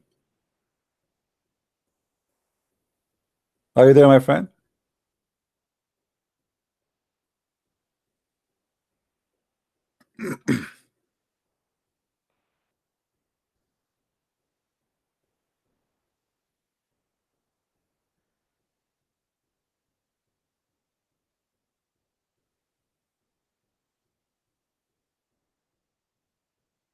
He's gone.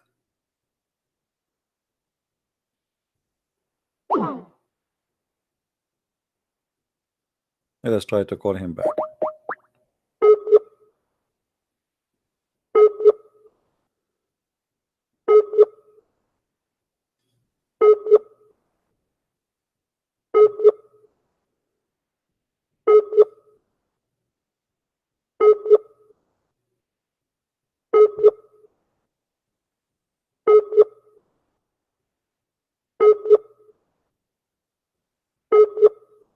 All right, look like he is there. You see, the quote for your verses have nothing to do with our topic. Muhammad, he have Islam in stages. When Muhammad is weak, he cannot fulfill his attack and his killing. So he say, well, we will not fight those who didn't fight, only those who kicked you out from your land, right? Okay. But this is what Muhammad did. At that stage, Muhammad was trying to send a message to the rest. I am not an enemy for you. I want to fight my people who they kicked me out of my land. But the fact nobody kicked him out from his land. Muhammad the coward himself, he ran away because simply people don't like him no more. He got busted. When Muhammad he got strong, then he attacked all the people.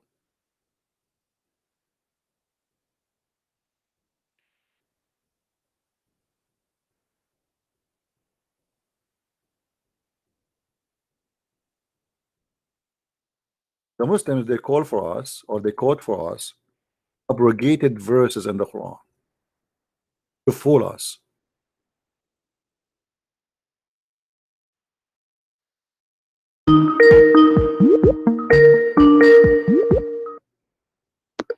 Yes, my friend, go ahead. Okay, I was reading from Surah 60 verse 8. Okay. I was talking about tolerance, as in fighting not against people that did not fight against you on account of your religion. So But this isn't it, particular verse but now is isn't it the referring Quran? to But isn't it the Quran says anyone who refuses Allah Messenger and his religion is an enemy and he is in war with you? no, you're not getting it. See, in Islam, there is no compulsion religion. Surah chapter 2, verse 250 said it that there is no more compulsion My religion. friend, that verse, the Even Surah Muslims, that chapter verse, 10, the Muslims verse they quote for me is a stupid verse, have nothing to do what you are saying. That verse Muhammad was saying that if you try to force your children not to convert to Islam, you have no right to do so. But you cannot. okay, This is not about the Muslims. You cannot force somebody to convert to Islam. It's the opposite. You cannot force okay, someone not to convert to Islam. In Islam, let me ask you. okay. According to Islam, if a person he leave Islam, what is the punishment? Punishment if you leave Islam. Hmm. I cannot say the way the Quran gave a punishment for leaving Islam. But what may I know now from the Quran? I don't know if you're with me. Hello? I hear you. Go ahead.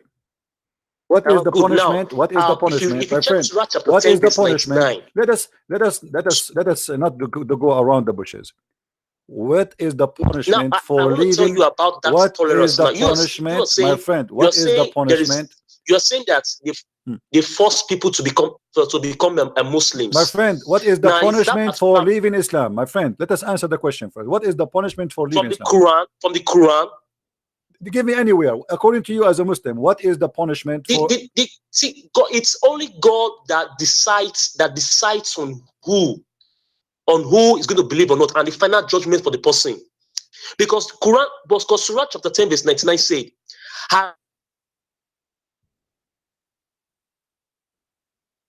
I don't hear you.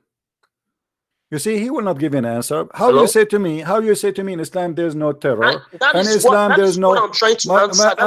Listen. I am asking you a very simple question. What is the penalty according Okay. to Islam? You as a Muslim, according to your understanding, what is the penalty of leaving Islam? The punishment is in the hands of God. It is God who will decide what to do with the person. The punishment is the punishment of God? Because yes, because it's not a man. A man cannot decide. Whosoever that is telling you that you have to maybe flog the person or denounce the person or take away the properties of the person that the person is right because he I'm has not left getting your Islam answer. What is the punishment? Those are laws What of is the men. punishment? Okay, what is the punishment if I leave Islam according to Islam? According to the Quran, it is God that will decide for whosoever leaves Islam. It's God who decides who will leave Islam. Yes, no, it's God who will decide the punishments for whosoever where is the Islam. verse that says Allah will decide the punishment? Can you show it to me? Okay, let me read a particular verse from Surah 10, verse 99. It says, "And had your Lord willed, those on earth would have believed, all of them together. So will you then compel mankind until they become believers? Okay. It is not for any person to believe except by the leave of Allah." Okay. And Let me show you from the puts Quran. Let me show you from the Quran that you are ignorant about your religion. The Quran say clearly that if you want them to stay, if the way for you to stay as a life is to convert to Islam and to do the prayer. Read with me the Quran, chapter 9, verse number 11. Do you see it? But if they repent and establish the worship and pay the zakat, the translation here is false, then don't kill them, and they are your brothers in religion. So what is the condition not to kill them? If they convert and they do you hear me? Hello, Abdul, are you there?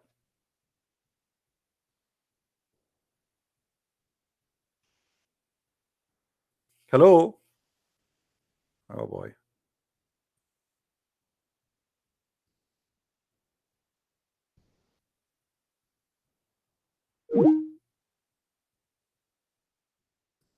Let us call him again.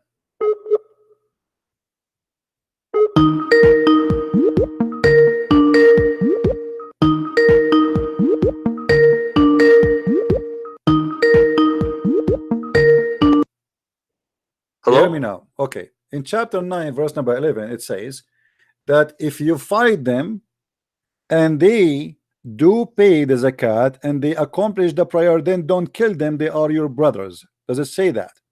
Yeah. Okay. Yes. So what does that mean? That's mean if you are what is required for you to stay alive and the Muslims will not kill you, if you pay the zakat and if you establish the prayer and if you are doing what Islam teach you to do, then we will not kill you, correct? Yes. Okay. Yes. The verse after it, hold on. The verse after is saying, but if they violate their oath, what is the oath they are talking about? This is taking shahada. If they violate their oath after their covenant, what is the covenant before? Hold on. The hold on. It's explained. No, don't lie. It's in front of you. It says, if they repent, establish regular. Who is the one is going to establish the prayer? Please. Abdul, who is the one? No, explain to me. Who is the one required to establish Islamic prayer? You give me the answer, please. Not the oath. You're saying the oath. If they go against the oath. My friend, I'm asking you. You are the one who says to me, don't take things us out of context, right? Okay, the context in front of us, the verse number 11, verse number 12. Now, if they establish the prayer, if they repent and they establish the prayer and they do the zakat, there we go. We lost the connection again. Are you there? Hello? Okay, my friend. So yes, I am. If they pray, we don't kill them. If they pray and pay zakat, okay. Do you hear me? You hear me? Hello? I hear you. Do you hear me?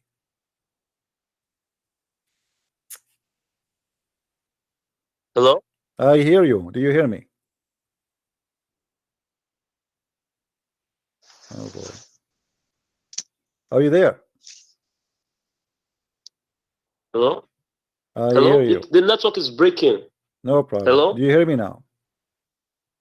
Hello? Do you hear me now? Yeah, I can hear you. I can hear you now. As you see in verse number 11, it says that if they pray to Allah and establish the regular prayer. Surah chapter what? Chapter 9, verse number 11. So if they establish the prayer and they practice the zakat, they pay the zakat, and they practice the faith as Allah taught, then don't kill them. They are your brothers in religion. But if they violate their oath, what is the violate of their oath? They don't practice no more. They don't pray no more. They don't pay the zakat. Then we kill them. Okay. Look at verse 13 of the same chapter you're reading from. Are you seeing verse 13? They said, will you not fight a people who have violated their oaths and intended to expel the messenger? Yeah, because they left Islam. Because they left Islam. Yeah, they left Islam. That's what I'm saying. They are Muslims. And now they establish what he's saying for you. Those who don't want to practice Islam, we kill them. Those, if they it says in front of you. Okay, why you? Okay, hold on. So if a person he's against Allah and he practiced the salah and he practiced the zakah and he convert to Islam, you will not kill him, correct? Yes. Now, do you know why? Okay. Do you know why? But then it says, listen. What is the verse after it saying? If they became kuffar, does it say the word kuffar there? Here we go again.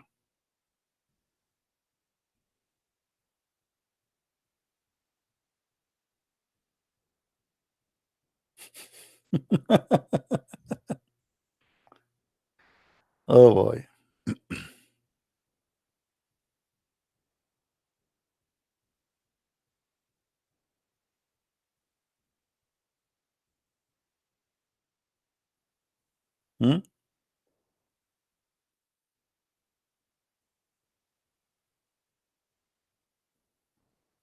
That's endless. I think I'm wasting my time here. Take care, my friend. Take care. You see, and this is why they say I don't believe in the hadith in order to avoid the stupidity which is going to get them busted. So I don't believe in the hadith, and this is the only way they think they can get away with this, but you cannot. You cannot.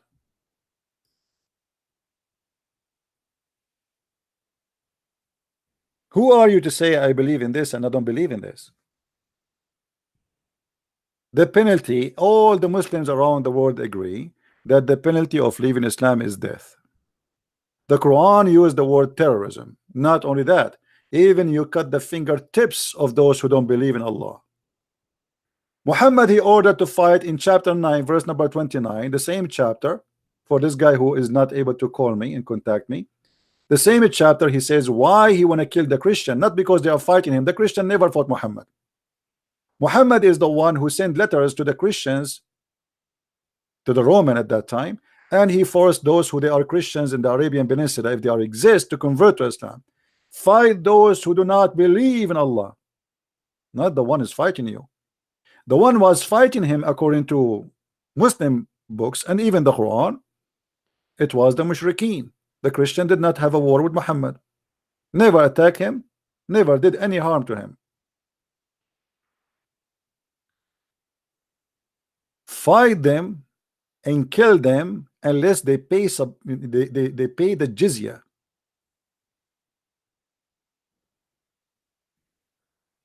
So they lie to you and they say, we fight you only because you kicked us from our land. Well, did the Ethiopian kick you out from your land? Did the Roman kick you out from your land?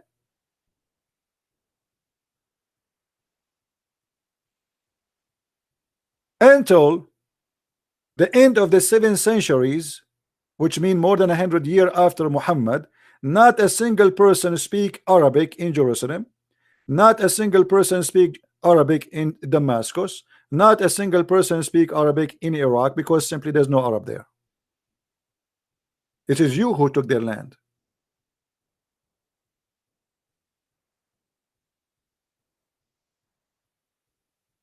Muhammad, he sent the 3 letters to 3 kings saying convert or else.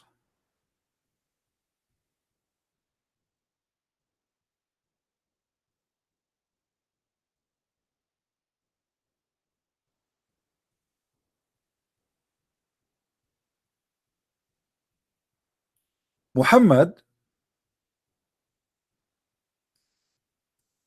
he established a covenant with the disbelievers, and he said to them, we will have a peace agreement. In the same chapter, when Muhammad gets stronger, he said, declaration of immunity from Allah and his messenger to those pagan who you have contracted a mutual alliance. So here we go, we wash my hand from all the agreement. I will not kill you unless you fight me. Declaration. Muhammad, now he became strong, he signed a peace agreement until he is ready to kill them all, and now he is ready to go. In the same chapter, it says, verse number 191,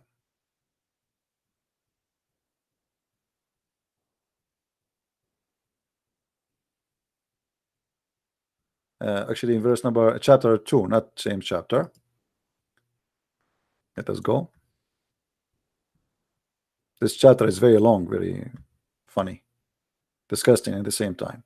So you will see here Muhammad saying the following.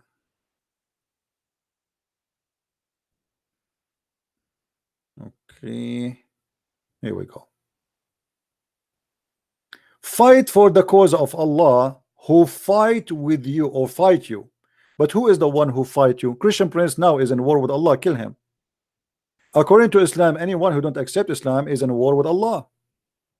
You see, the Muslim, they try to fool you, says fight those who fight you, but what they will not tell you, that the second you refuse Islam, you are in war with Allah. Muhammad, he said that the land is, there's 3 lands.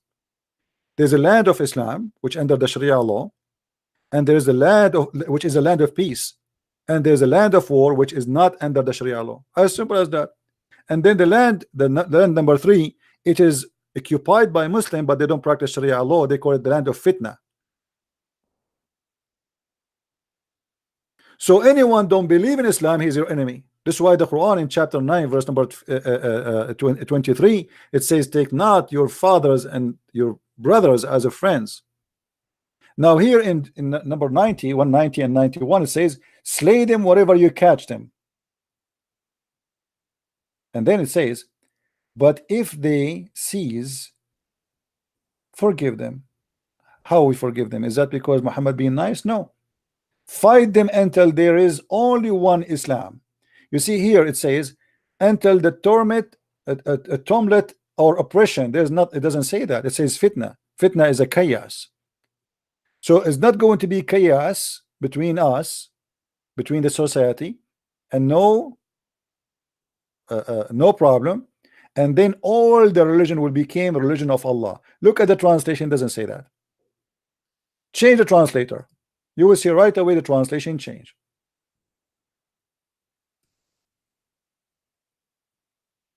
Let us see someone else, or let us see, I don't know, all of them, they are funny. Ahmed Raza Khan, let us see, this is new. And fight them until there is no mischief remains. That's better translation. Mischief, what mischief meant? It's not to accept Islam. And only Allah is worshipped. So do you see what the mischievement is? When they say to you, we fight only those who fight us, fighting them is not to accept Allah. This is why this Abdul, he tried to run away from what Muhammad said. I've been ordered to fight and kill all mankind until they accept Islam.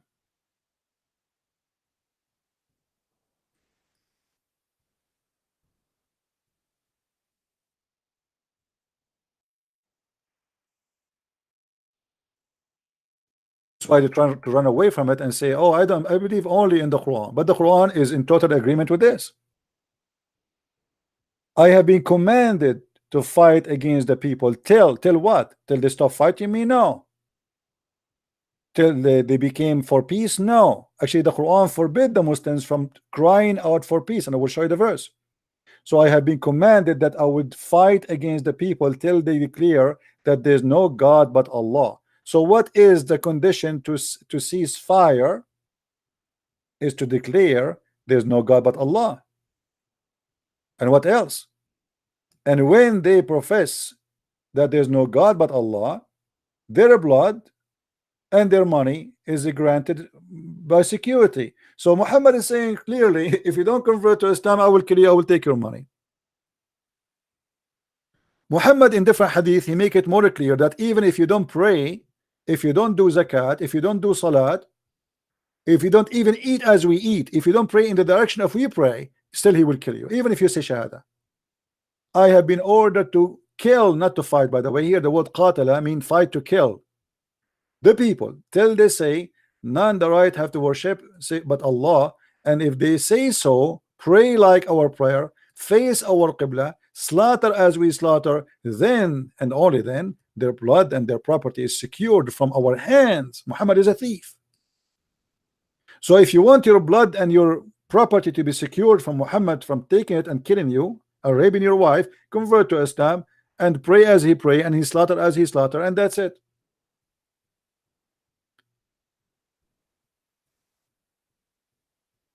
Muslim, they quote for you verses which is not valid no more. As an example, can a Muslim cry for peace?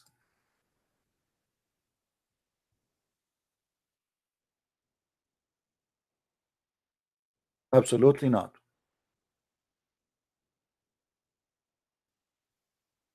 A Muslim only can sign a peace agreement only if he is weak, the same as Muhammad did in chapter 9. Be weary and faint-hearted, crying for peace when you should be the uppermost. What does that mean? Israel today is uppermost, not the Muslims. So it's okay to sign peace agreement with Israel. But this is not a peace agreement. This is temporarily. Until we are the uppermost, and then we attack back. This is what Muhammad did.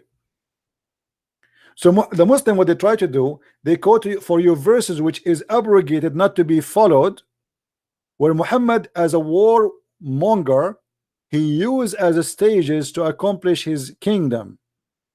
So when he was weak, he have no problem to sign peace agreement. Fight not those who don't fight you, because you don't want to tell the people, I'm not going to fight all of you. And then he said, fight all mankind until they say there's no God but Allah. So the agenda of Muhammad come in stages, and all the Muslims agree in that. In the beginning, Muhammad actually was not violence because he was weak. He cannot be violence. They will kill him in 2 seconds. But Muhammad, after he got the warrior as-Sa'alik simply are the outlaw. You see, if you go in the hadith, we search for word Sa'alik.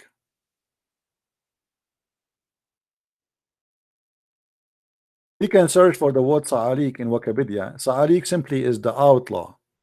People who commit murder in order their tribes to avoid the penalty, which mean because Arab they seek revenge. If you kill one of our tribe, we will not let it go until you give us the guy, or we will kill someone from you.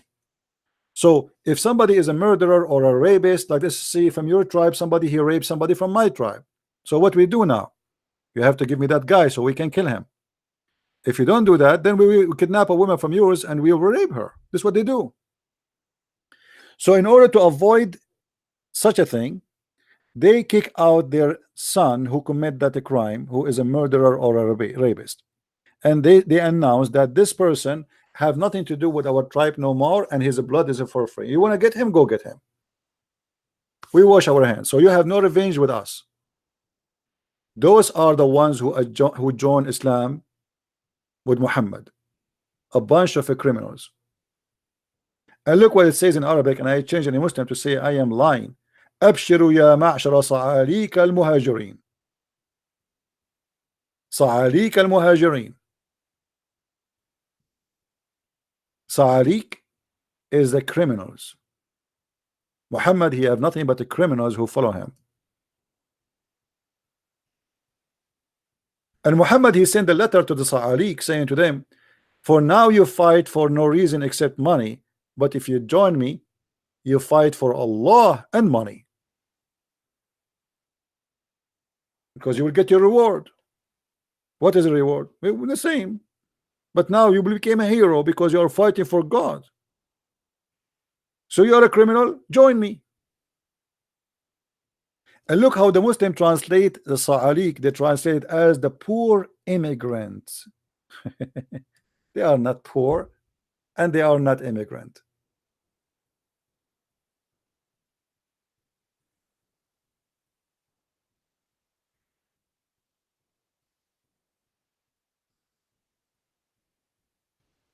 There's a very well-known war. It's called the War of Apostate.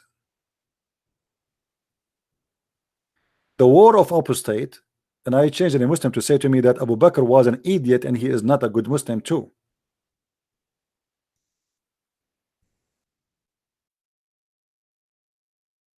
When Muhammad he passed away or killed by poison, as the hadith says,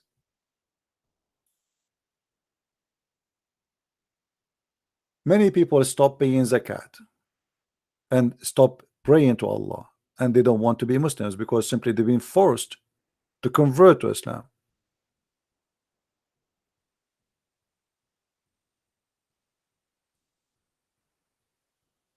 And then right away the gang, the Sa'alik of Muhammad, the one who they are making living just from killing, they decide to go in war to force again people paying money.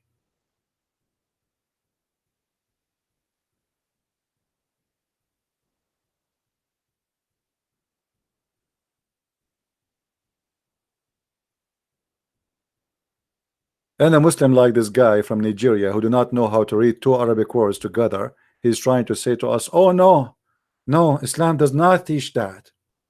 Muhammad he raped, Muhammad he kidnapped, Muhammad he stole even children's, Muhammad he killed little children. Imagine the Muslim, they say to us that we don't kill children.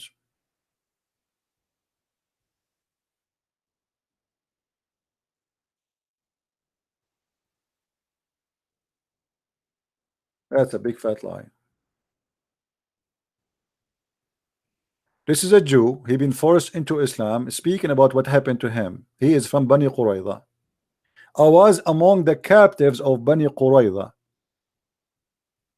They, the companions, examine us, and those who had begun to grow hair in their pubic area were killed. Doesn't mean you are just 9 years old. You know, I told you, Middle Eastern, we are hairy. Since early age, you have a hair on your body. So if you are 9 or 8 years old and you have some hair there, they kill you.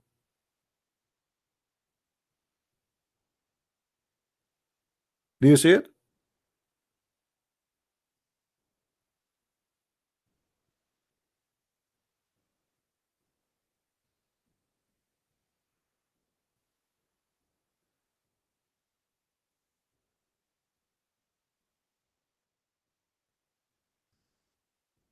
And this is terrorism. Okay, now they are not fighting you.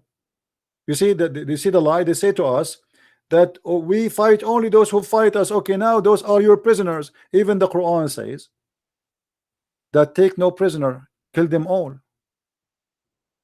Take no prisoners.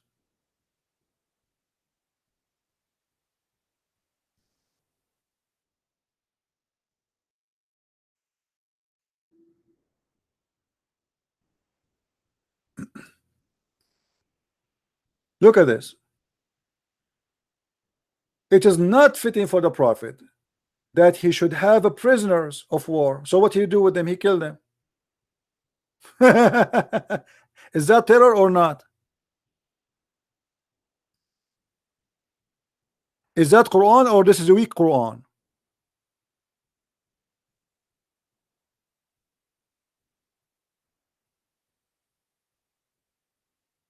What do you mean kill the prisoners?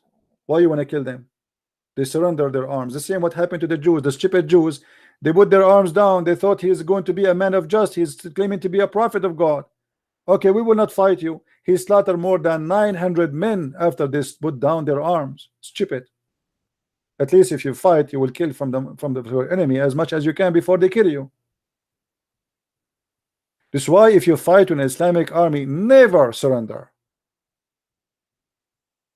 You saw what ISIS is doing. They burn them alive. They split them pieces. They torture them. They crucify them. They cut their hands. Why you want to torture yourself? Fight until you die with honor. Don't surrender like a goat with no honor.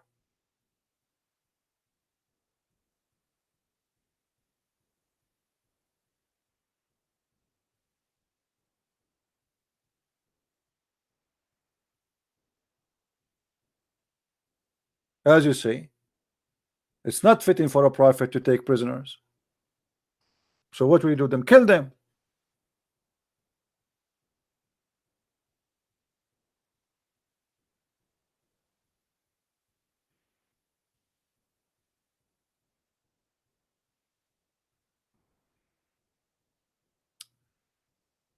That is not a hadith. And this is again about apostasy, but we did not go there because this guy he hung up. We did not reach that point. You see, when you want to get a Muslim busted, you have to go step by step, right? But anyway, if you go to chapter 18, verse number 74, you will see that the child who, because he will leave Islam, the Prophet Al-Khadr, Allah ordered him to kill the person. But he's a boy. This is apostasy.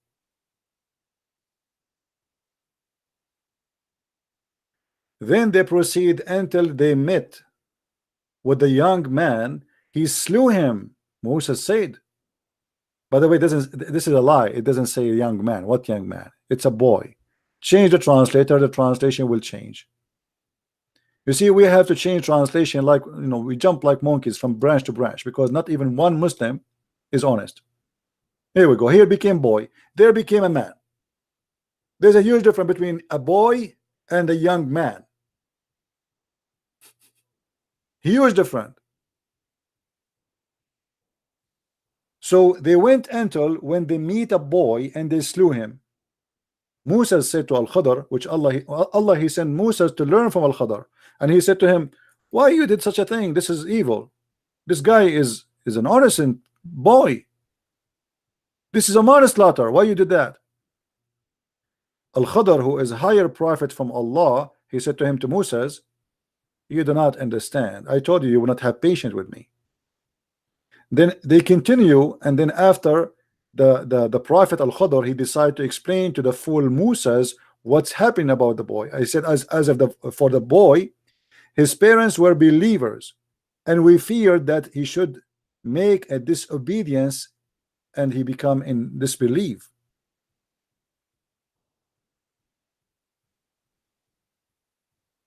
You will notice here the word kufr is taken off. It says wa kufran.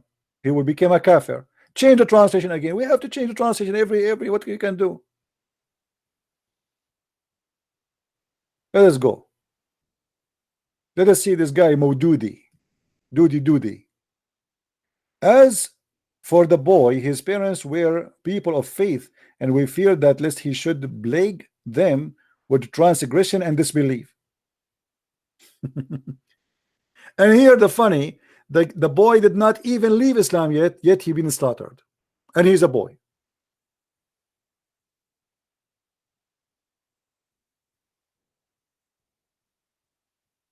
Oh, we can show us tons of reference.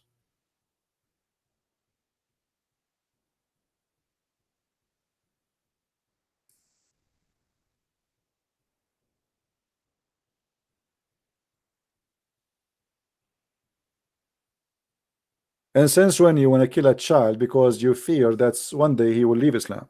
What about you? You wait until he leaves Islam. And they say to me that apostasy is not in the Quran. We can show you there's tons of verses. We're not done. But this guy, he cannot call me, and funny Muslims. But I'm sure he is listening, he's watching.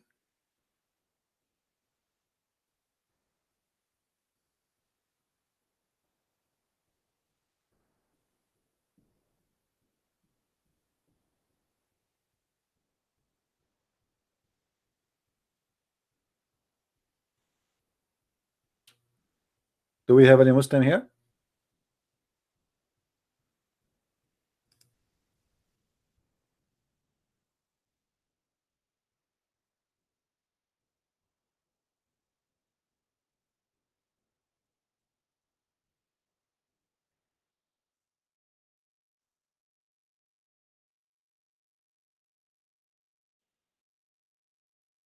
Abdul?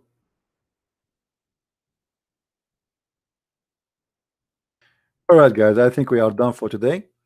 I am you see, we have a lot of people watching and joining our videos. Like right now we have 700 viewers, like sometime we have 1,000, more than 1,000, 1,200. If every one of you do a like by a few hours from now we have a couple of thousands. If every one of you give a like and give a share the video, imagine if everyone look, okay, the one we have yesterday is more than 10,000 already. Okay, if from the 10,000 only 1,000 people they share, if only 1,000 they share, you can imagine how many we can have as a review. But the problem, we as a Christians, we just watch. Okay, this guy, he is doing his job, we support you, good for you, thank you CP, we are glad to have you, but then we do nothing. Does it hurt to copy a link and share it in Facebook, to share it somewhere? Does it cost you money?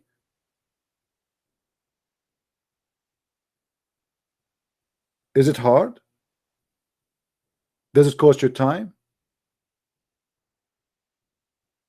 If a Muslim make a video, stupid video, you will see how the Muslim, they will give him 100,000 view like in less than a month.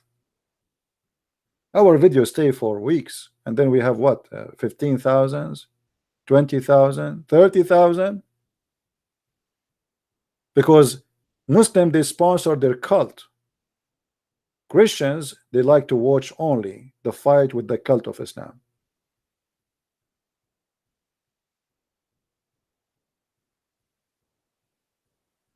So each time, please, when you see our videos, not only my videos, anyone who is fighting this cult, make it as a habit. Do something, be part of the fight, and cost you no money. You don't use your voice, you don't spend your time, your eyes hurt, like no, my eyes really are burning. Yesterday I finished, my eyes was hurting me for an hour. They are dry, they are hurting. I cannot even look at the TV. You're just copy the link and share it. What you will lose? And by doing that, maybe you can change the life of somebody, get the blessing of the Lord. Bring somebody out of the cult of Islam, show the truth.